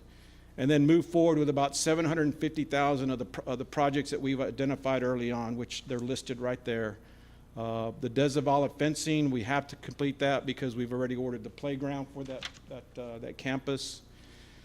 By doing all that, that's about 750,000, and then allocate the remaining balance or anything that we save for additional safety-related items that come up. We're also, as it relates to safety-related items, we're just looking at grants. We're looking at the state of Texas, any kind of funds that come out for safety, and if they do that, then we'll capitalize on that to cover some of these costs associated with safety-related items. Questions? Ms. Halsey? The guard, what did you call it? Shack. The guard shack. At the high school, I'm very much in favor of that project. I have two questions with it. When are we going to put up arms, like? We're not. We don't have any plans for that, and I'll tell you why. We're modeling a lot of what we did over here with Canyon High School in New Braunfels, and they have arms, and that they never use them. They're not automated arms. They're just manual arm gates. They never close them. So I don't see the need for the expenditure for that, since we probably will never use them. Okay, I will say that I really find I think I've mentioned this before, the gate over by the student athletic center, or the student activity center, to be very effective. But my second question is, when will that shack be fully operational? Because at present it doesn't seem to be. We finally got electricity to it. Richard Duval and his team were able to get electricity to it. So we're waiting on permits from the city, because what we're going to do is, as you can see the last point on the high school band pad expansion and resurface, we have to do that at the same time we run electrical out there, because electrical is coming from the building, and we're going to have to run underneath the current band pad. So to tear it up and then re-asphalt it so we can get electricity out there. And really that's all we need out there. We do need data. We're going to have that security guard's going to be looking at a couple of monitors, looking at all the cameras on the campus, monitoring that throughout the day. So I would say that the permit probably is 30 days away, and then we'll contract with for the band pad expansion. So hopefully by January, we should be wrapped up with everything. Now, of course, this high school band's using the pad right now, and we talked to the director, and probably November would be a good time to start that. And it's not going to take very long, but we'll have everything ready to go once they're done using it. Okay. I think the employee that I encountered who was working there was super professional and helpful, and all the kudos in the world to them. As I said, I really think this is an important point of safety at the high school, and I think that we have made a lot of changes to reroute traffic, et cetera. And so I think that the more that we can do there to really make that a secure point, the better. Mr. Redondo? Thank you, Ms. Cantu. So my phone is dead, so I don't have a calculator right now, and I'm not going to attempt to do this. What is the difference in the original, the revised, the remaining projects? Like what do you need? How much money is it? To tackle the other ones? Yes. The remaining ones? That the board had already voted on and approved. Sure. It's going to represent, I'll tell you real quick, it is about 755. It's about 1.2 million. So and really, 1.2 million. 1.2 million. That's the Miller Gym. Really, what we're cutting is the Miller Gym, and then also phase 3 or phase 2 of locking down this side of the high school. If y'all remember, I had a presentation up there where we were going to do the arms over here for the bus loop side, and then this re-asphalt the entire parking lot. And that's 1.2. That's about 1.2.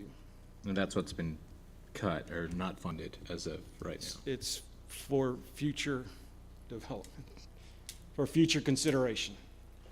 Okay. I have one more question. Ms. Garcia, don't mean to put you on the spot, but here we are. You will. Please do. Are we agendized that if we added $1.2 million as a possible budget amendment, could we vote on that tonight, since we're posted for budget amendments? But you could bring that back to us in October. If she doesn't have it on there, we can't. For next month, it'll be okay. Thank you. Thank you. Thank you. Mr. Sandoval. Ms. Cantu, I'd like to motion that we approve the consent agenda as presented by staff. Do I hear a second?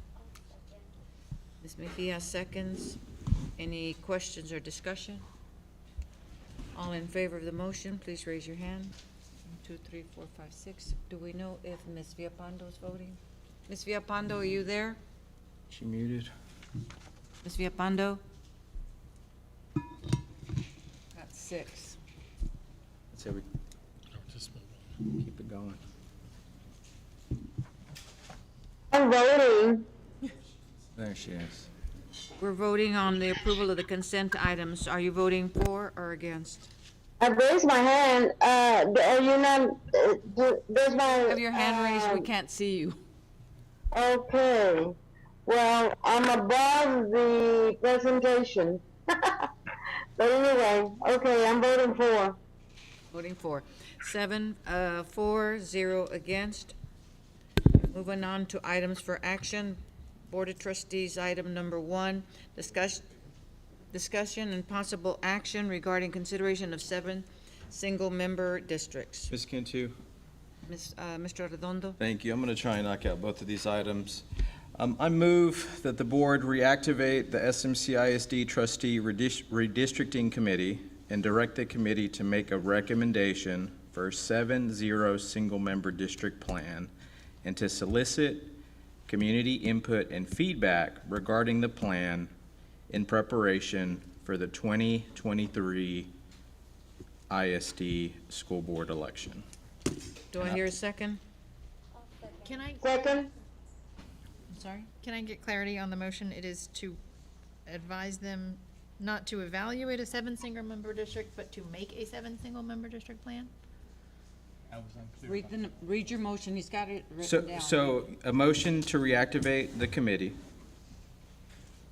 and directing the committee to make a recommendation of a 7 single-member district plan. So draw the maps, whatever that looks like, and that they are directed to solicit community input and feedback regarding the plan in preparation for the 2023 election. So you take them separately and first decide that we want to go with 7 single district, because you're rolling it all into one. yes, because I don't think,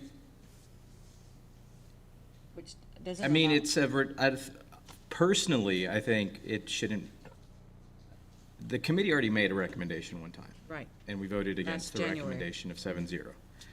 If you go back to that meeting, we talked about re-paneling the committee, doing this process over again, and the board voted in favor of that, but this came back on the agenda, we're rehashing it, so that's fine. I think the rationale or the reason of why there's 2 associated items, like do we go with the 7-0 plan, do we enact a committee? I think it's all tied together. I don't think it's 2 separate issues. Okay. And so that's why the motion captures both of those items, is, because if we vote on one, if we vote against the 7-0 plan, then we don't need to have a committee. And if, so you can vote against the plan right now, or you can vote for the committee and vote against the plan later. I'm giving people some options here of when they want to vote against 7-0. But So we have a motion and we have a second. Did you have your hand up for discussion? Yes, ma'am. I wanted to make sure I understood.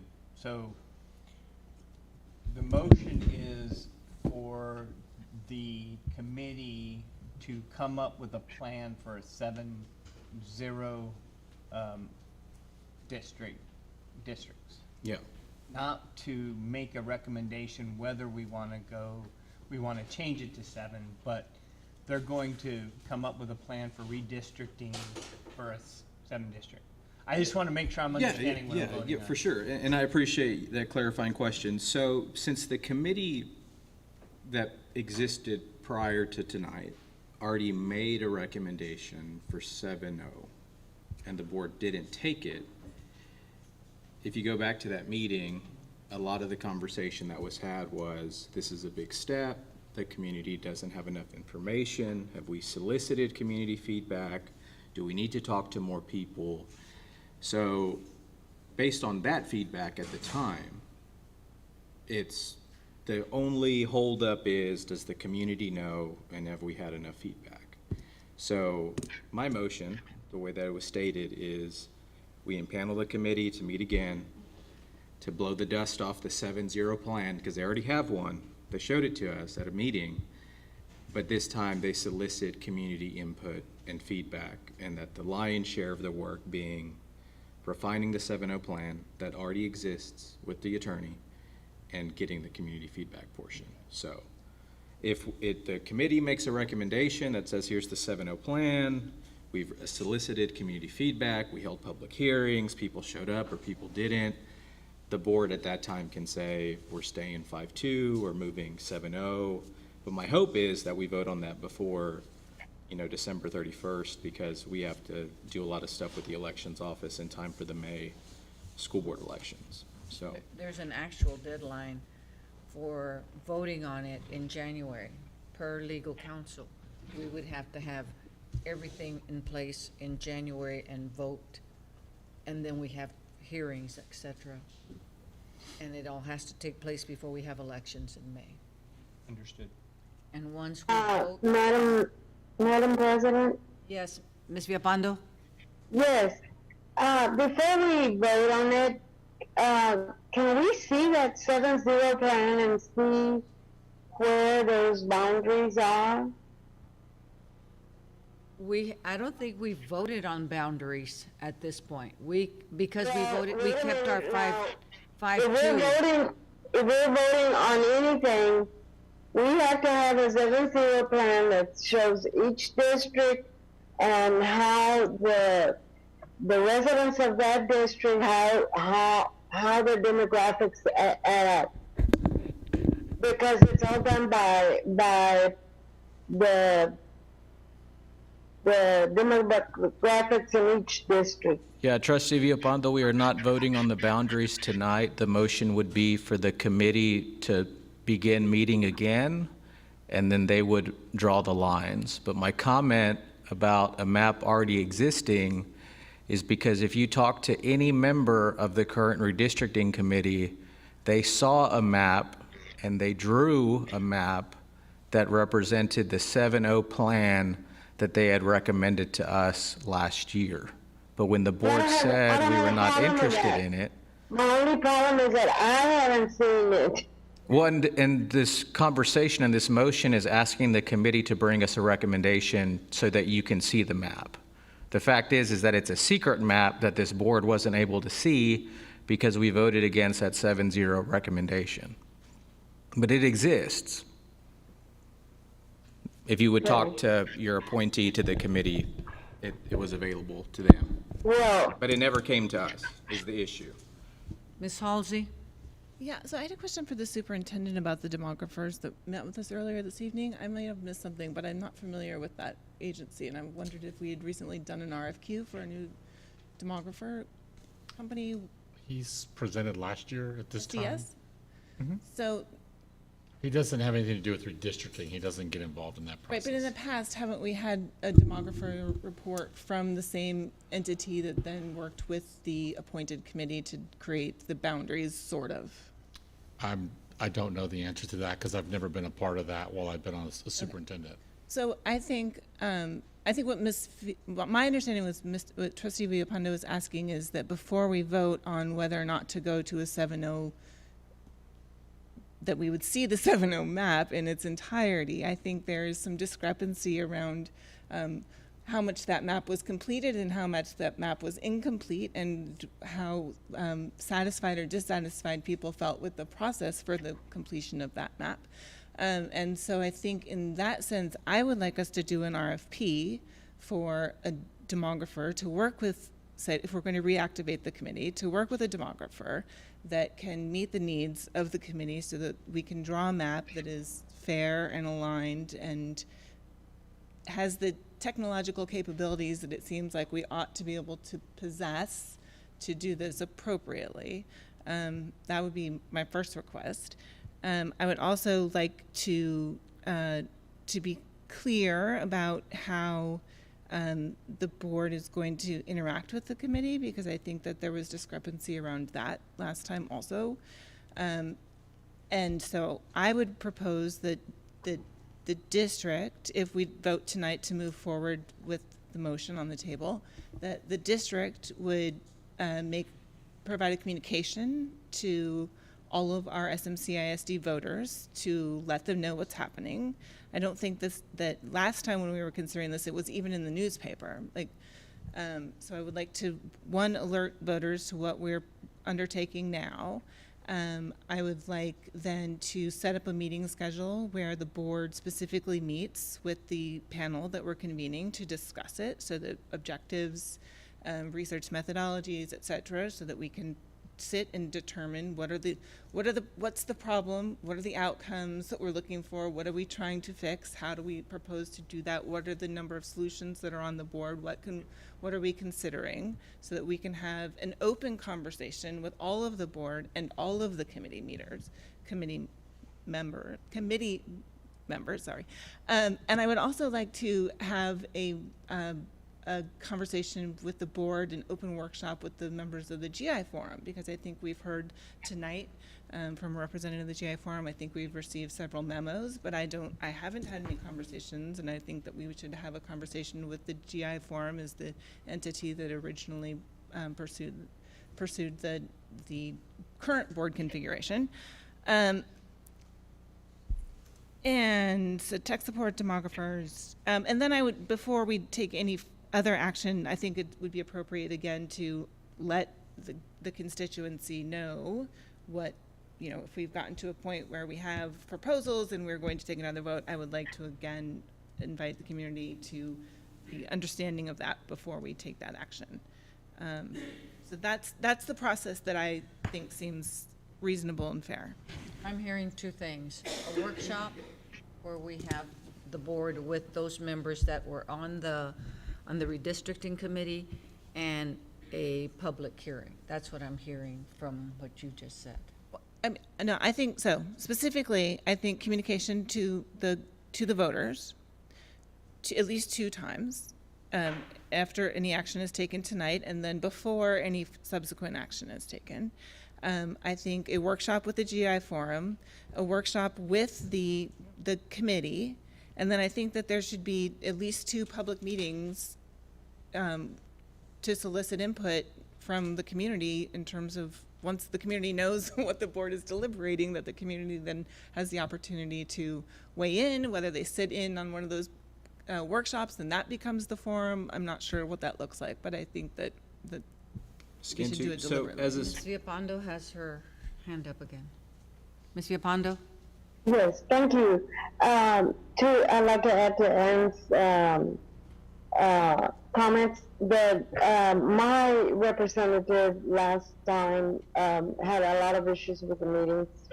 She wasn't able to attend, so that I have someone else to submit the name to. So I need to, I guess, give it to administration, and when the group meets, they can notify them, or I'm not sure. But anyway, I do have a name to submit for my district.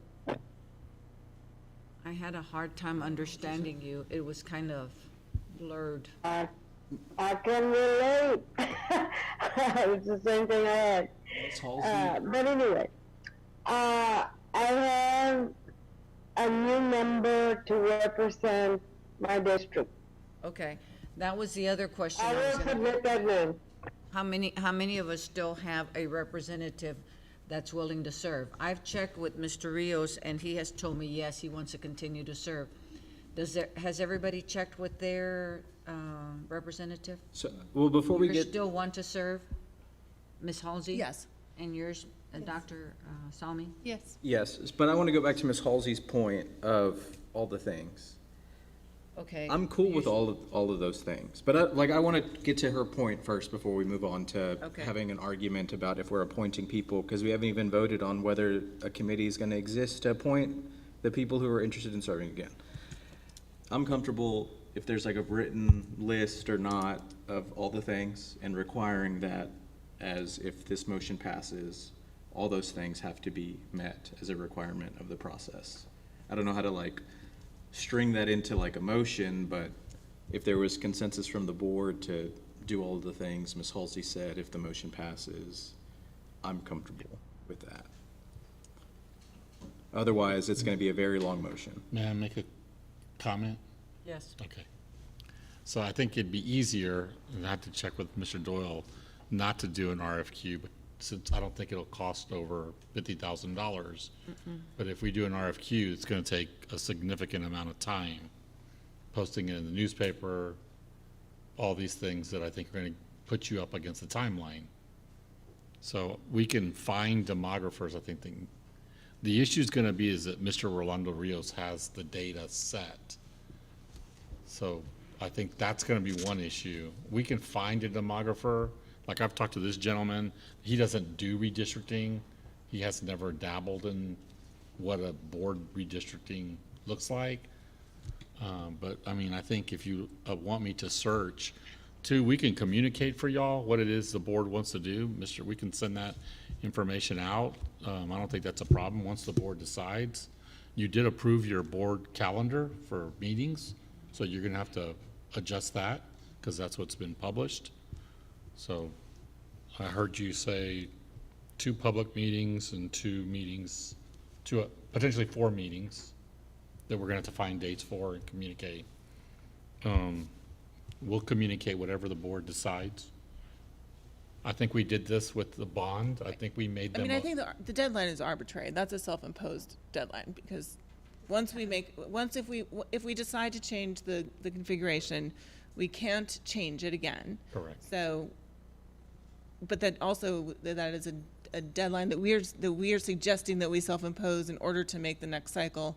Although really the next at-large cycle wouldn't come up for another year and a half after that. So I'm fine to try to make it to December. One of the issues that I had last year was that I didn't think that the change should be happening when the school district was closed and all the employees were off on winter vacation and people weren't paying any attention to what was going on. That seemed like not the right time to me. But I'm happy to try to expedite things, but I do think that we should do it thoroughly and that we should do it comprehensively and with input. So. And just as a follow-up, I guess, and maybe this is like my mistake individually, was if I were to run again, I guess it's easy for me to advocate for a plan that doesn't impact me, right? If I was like, this is going to come up in 2024 or 2025. So for me, it was advocating that the election that it take place in is my single member district to show that, like, you know, I'm cool with whatever lines exist, right? Like, I'm not going to tell Mr. Shanks to run in boundaries that don't affect me or what have you. But if there is a better time, like if this is a 2024 thing or 2025 you're suggesting thing, that you're cool to run in a district that's easier for you to run in, so that's great. I'll run in a larger district, Ms. Halsey. I understand that like this at-large plan impacts you and Dr. Salmi more than anyone else on this board. So I get that. So if the vote is, based on your previous comment, that it's better in 2024 or 2025, then I'm ready to vote that the 7-0 plan doesn't go into effect until the next at-large election. If that's the issue. If you want to put a 2-year process, and if that's plenty of time to solicit input from the community, then let's do that and let's vote 7-0 now. No, I'm saying I'm happy to try to get it done in time to do it for the spring, but I'm saying I think that we should follow a process and be deliberative about that and not rush it. So let's Unnecessarily. vote that we do it at the next Mr. at-large Shanks election is- and give it a 2-year timeline. Mr. Arredondo, Mr. Shanks has been waiting to speak. So I just have one more question or comment. So you made a comment that the public wasn't really aware of what was going on. So are we saying that we're going to get the public involved after we've already decided to go with a 7-0 district? Or are we going to get the public involved to determine whether we're going to go to a 7-0 district? That's certainly two different things. Yeah, and Yes. I would absolutely prefer to have the public involved to determine if we should have a 7-0 district rather than making that decision and then telling the public. And I think that's the reason we voted the way we did in the previous vote, was that we didn't have an opportunity. Community input to Yeah. go to the 7-0. Right. So, And so the motion at hand doesn't present including the public to make the decision. It advises the committee to make a plan.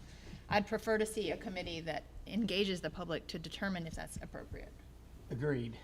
so again, So a right now, we committee, have a motion on the floor that either we vote up or down, and we can continue having this conversation. If we think that we want first to hear from the community about the 7-0, then we don't decide until after we have one or two public hearings. so If that's the wish of the board. I just want to reiterate that we had a redistricting committee that we each appointed a representative to represent our district, to solicit community feedback. Maybe some members that appointed people worked more than others. I don't know. But I know that my representative went out and talked to community members, which was what the expectation was. And then this committee recommended unanimously for 7-0. You go back, you look at the footage. People said, we need community input regarding a 7-0 plan. This motion captures that. People voted against the 7-0 plan last year because we didn't have community feedback on a 7-0 plan. You look at the footage, people say, I could probably vote on this if we had more time to consider it or discuss it, or if there was more community feedback. So I don't understand now that we're unraveling the 7-0 plan and saying, well, we need a committee to tell us, based on community feedback, whether or not we have a 7-0 plan. Like, we already got that. But the issue was community The final vote sits with input. this board. This board decides. The community can come and tell us what they want, but this board makes the final decision. When I've talked several times to legal counsel about this. He says, y'all need to decide first if you want to look at the 7-0. He said, but once you look at it, then you have to decide boundaries. But he said, the final vote is all in the hands of the trustees. So would it benefit my colleagues if the language were different then? We re-impanel the committee, we strike the 2023 election, we incorporate Ms. Halsey's list of items that the committee has to achieve, and then we let the committee that the board appoints make a recommendation on continuing with 5-2, continuing with 7-0, and we just essentially recreate the committee that we impaneled a year ago to do the work again. Including Along with the public proper hearings. advertisement to the community. I mean, I wasn't here, I did watch some of the videos, but from what I'm hearing is the big problem was we didn't feel like the community was engaged in the initial process. So if they weren't engaged in the initial process, and that's why it was voted down, then I think we should try and re-engage them once again. And, you know, if that's a success or failure, at the end, we vote whether we go stay at 5-2 or we go 7-0. And with the 7-0, we come up with a districting plan. Yeah, with a focus on community engagement and additional community engagement and notification, I'd support re-impaneling the committee to evaluate Okay, the community. so I'm gonna withdraw my original motion and move that the board reactivate the SMCISD trustee redistricting committee to make a recommendation regarding our single-member district form of elections. So then you're just going with the discussion and possible action on reactivating the Citizens Advisory Committee on 7 single-member district and not the item number 1. Yeah. Basically, you're making a motion on item 2. Okay.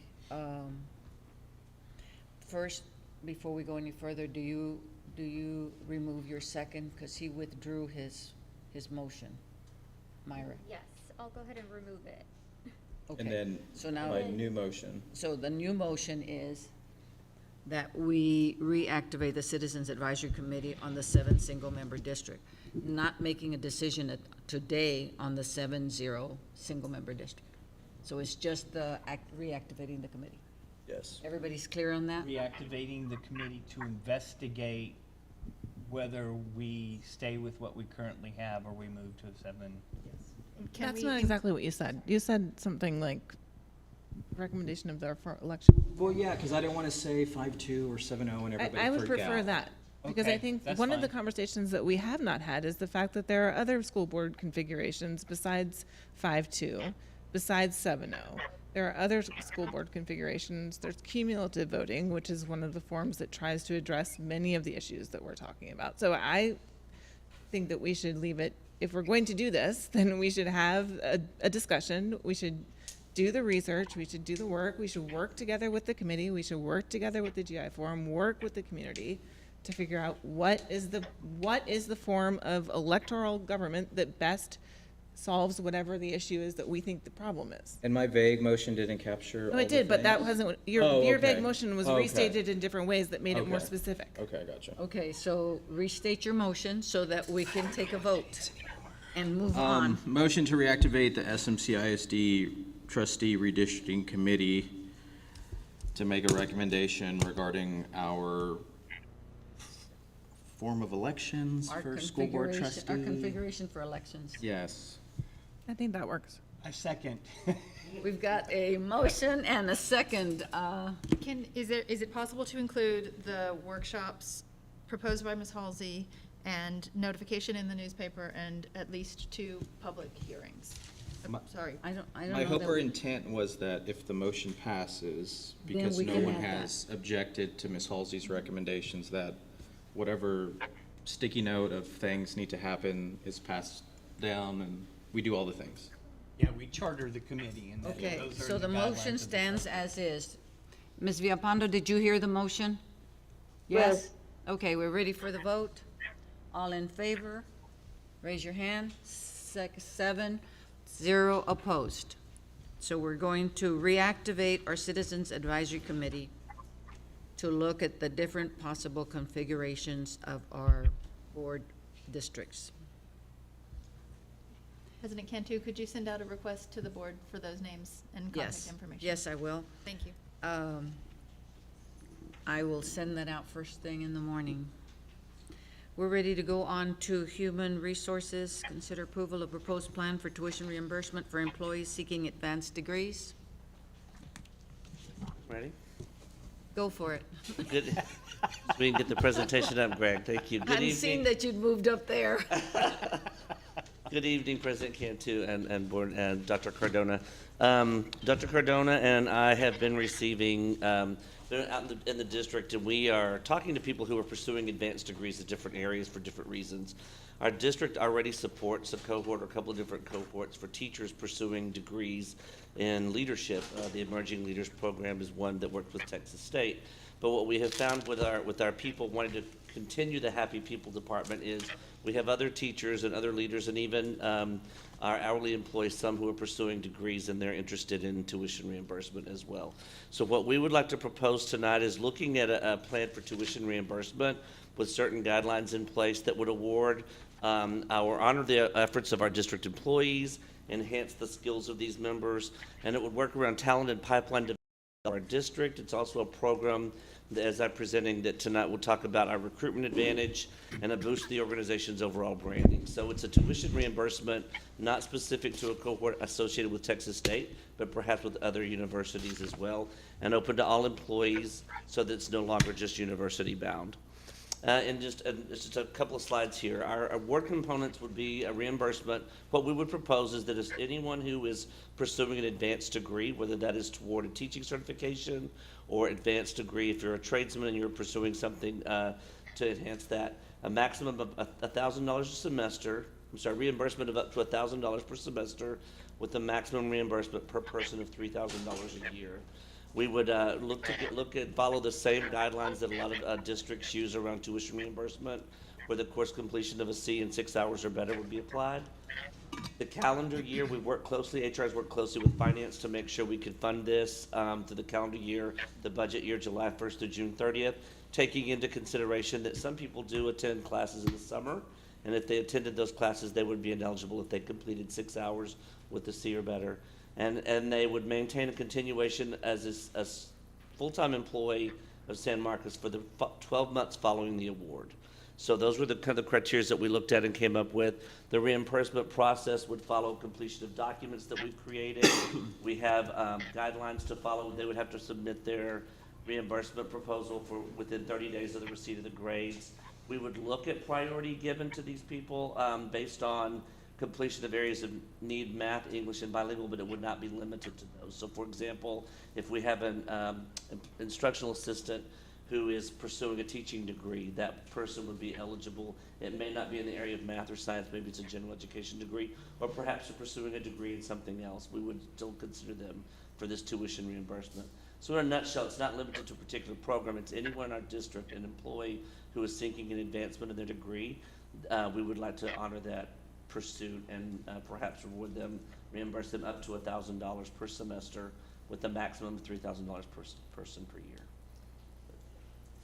Question, is the advanced degree related, you said it could be teaching certificate, it could be master's. It could be anything. Could it be outside of teaching? It could be outside of teaching, that's correct. Okay. We have a couple of our employees who are, in our district currently, they're teachers who are pursuing advanced degree in, for example, adult education or another area, and they would be eligible for this reimbursement program as well. Okay. Oh, great. Ms. Villapando, were you trying to say something? I'm sorry. I need to mute myself. I said, oh, great. Ms. Halsey? I just wanted to, I have two questions to clarify what Trustee Salmi just asked. So this says open to any employee enrolled in an advancement opportunity program. I mean, I think that should also apply to any employee. Correct. Right? Okay. It does. Correct. It's not limited only to, it's any employee in the district who's pursuing an advanced opportunity as long as they're pursuing a minimum of 6 hours or an equivalent per semester. Okay, and I want to make clear that I don't think that advanced opportunity necessarily needs to be tied to the position that they already have, right? Okay, that I think that that education in and of itself among our employees, proving that is a valuable. That's the intent of this particular tuition reimbursement, where it's not limited only to a cohort. Say, for example, teachers wanting to become assistant principals or counselors, it's open to any employee who is pursuing advanced. Super. Can we go back then to the requirements? Continuation as a full-time SMCISD employee for 12 months. I do wish that was 24 months. I agree. You know. Is there, and then is there a consequence? So do you have a plan in place for should the employee leave, do they need to reimburse the stipend? So should they leave before the 24 months? Yes. So that's the question that we've worked a lot about. So do you want to talk about that? So the plans that we've seen in other districts is we would have to recoup those funds either by a personal check or if the employee would like their last check to have that recouped. If they leave before 24 months, then that would be a conversation and an agreement with the employee on which they would prefer. I mean, I'm fine to do it as sort of an offset, right? So that say that $3,000 a year. Up to 3,000, yes, ma'am. Up to but say if you took $3,000 for the year, that then if you stayed for 12 months, you only needed to recoup half, right?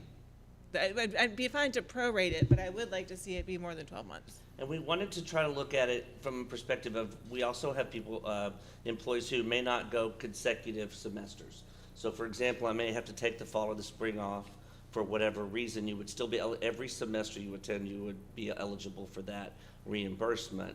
So we want to try, it's become a little bit of a logistical nightmare, but that's certainly something we would definitely Right. look at. I mean, I just want to be clear that this is an investment that we're making in our employees 100%. because we believe in them and we want to see them grow with us. Which is why we attached a continuation to it at all. Ms. Cantu? Mr. Arredondo? Thank you, Ms. Cantu. I agree with Ms. Halsey on the 12-month to 24-month or even, 36 months. I guess for me, the way that I would perceive this program is, say I, get a master's degree or some type of advanced certification, then like every year, a portion of that like owed money like rolls off, right? Very much like public service loan forgiveness, right? Like for every year I get $3,000 of what I paid dropped off. So if I, get 6 or 12 or however many $1,000s to an advanced degree paid for by the ISD, then like every year I stay, then 3,000 of that rolls off, right? But again, hypothetical, that doesn't need to be what the program is. In regards to the $1,000 per semester, $3,000 per year, was there like a study done or a survey from staff? Like, is that number what is preventing a teacher or an administrator from like not going to school? Is like $3,000 or $1,000 a semester? Is this just modeled from what other ISDs are doing? It's modeled from what other ISDs do. We looked at several different districts in our area to come up with these numbers, and to be honest, ours is a little bit higher. Most districts cap at 2,000, 1,500 to 2,000. So we went ahead and went up because of the fall, the spring, and the summer. We included that semester as well. So we just modeled it after what other tuition reimbursement programs are around our area.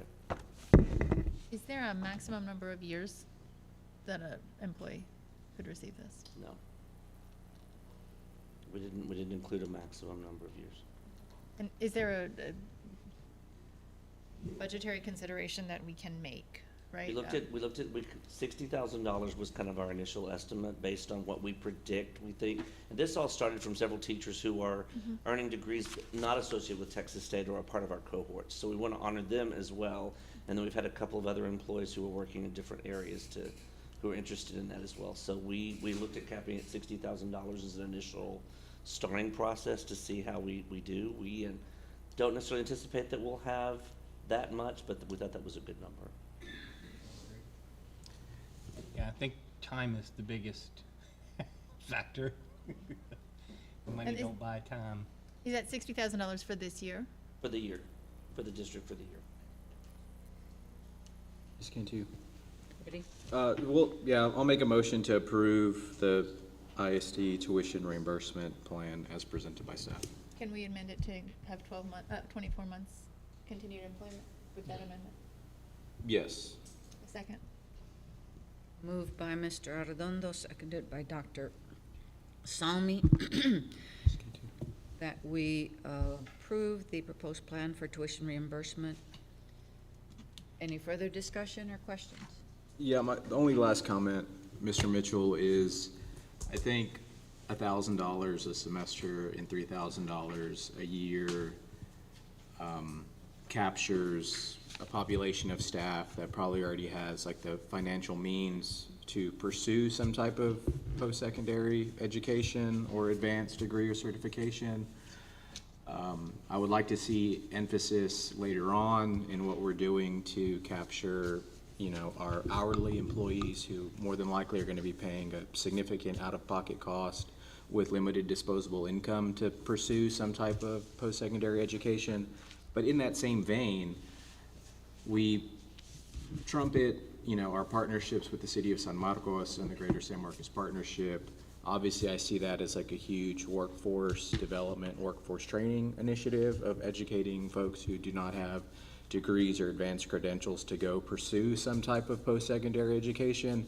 So I hope as we convene with the tri-governmental agency thing that we're on, and just we have those conversations with, GSMP and the partnership and Texas State and whoever, the Workforce Commission, that we try and get funds from them too, because I think it's a pretty innovative concept when we see so many fields without workers. So Thank you. This is very much a beginning stages kind of program that we're looking at. It's different. Thank you. Ready for the vote? All in favor? Raise your hand. 7-0 opposed. Next item, discussion and possible action to continue emergency paid sick leave. So there's an item in your board book that talks about kind of the bottom line is we want to continue the 5-day emergency paid sick leave. As of today, we've had 120 employees test positive for COVID. And so this is something we offered last year. We'd just like to continue at a continuation, but we need your approval. I move that we continue the emergency sick paid. sick I'll leave second. policy. Moved by Ms. Halsey, seconded by Mr. Arredondo. Ms. Cantu. Any questions or discussion? Yes, Mr. Arredondo.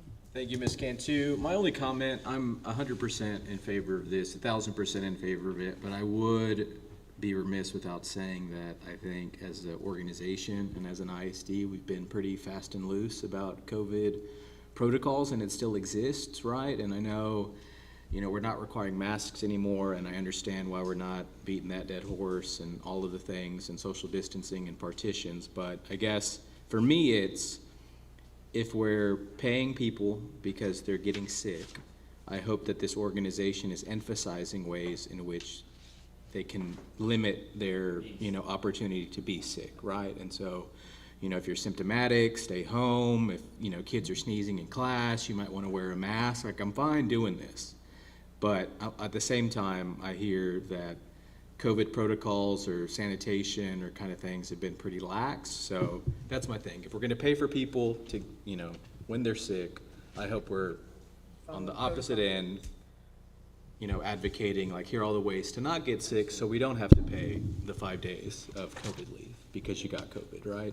President Ms. Cantu, Halsey? Yeah, I would also like to see us, if we aren't already planning to do it, offer the new vaccine with the flu vaccine to both students and staff this fall as soon as possible. You're talking about a new COVID vaccine booster, or are you talking about the regular flu shot? Both.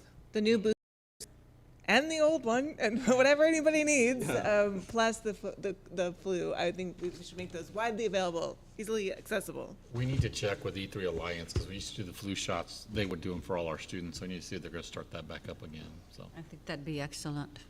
And we also have a wellness fair coming up on October 31st.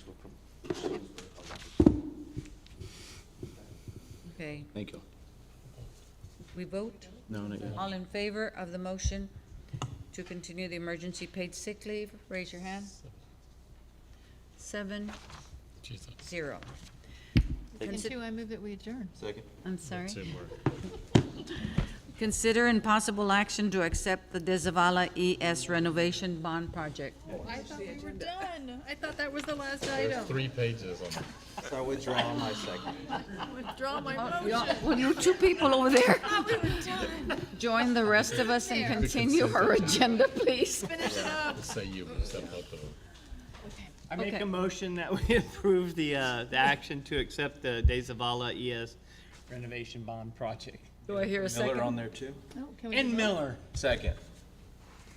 Motion made by Mr. Shanks, seconded by Mr. Arredondo. Any questions or discussion? I know y'all are anxious. All in favor, raise your hand. 7-0. Second to the last. Consider impossible action to accept the Miller. We've done that one. We did that one. No, the last one is consider approval of the budget amendments. I was just joking.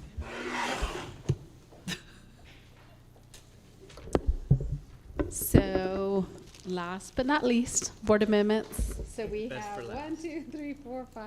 5 board amendments for tonight. One of them is for the Reading Academy stipends that y'all approved last month. So that's the $200,000. We also received some money from High Cost for special ed. So we're just wanting to recognize those funds as well for $110,700. We also are increasing our budget for some interpreting services at the high school. Also, Fine Arts is just moving some money from extracurricular activities to instructional. And then the Office of Academics is also moving some money from their general administration to 13 for some professional development. Ms. Cantu? Questions or, let's have a motion first. I move that we accept the budget amendments as presented by the district. Second. Moved by Dr. Sami, seconded by Mr. Arredondo. Any discussion or questions? All in favor of the motion, please raise your hand. 2, 3, 4, 5, 6, 7. Thank you. Now you can go with Move that we your. adjourn. Now, Dr. Sami moves, and Mr. Arredondo, were you seconded? That we adjourn, all in favor? Raise your hand. 7-0. Oh, y'all get to go home now. Bless your heart. All right, Clem, let's go to IHOP ASAP.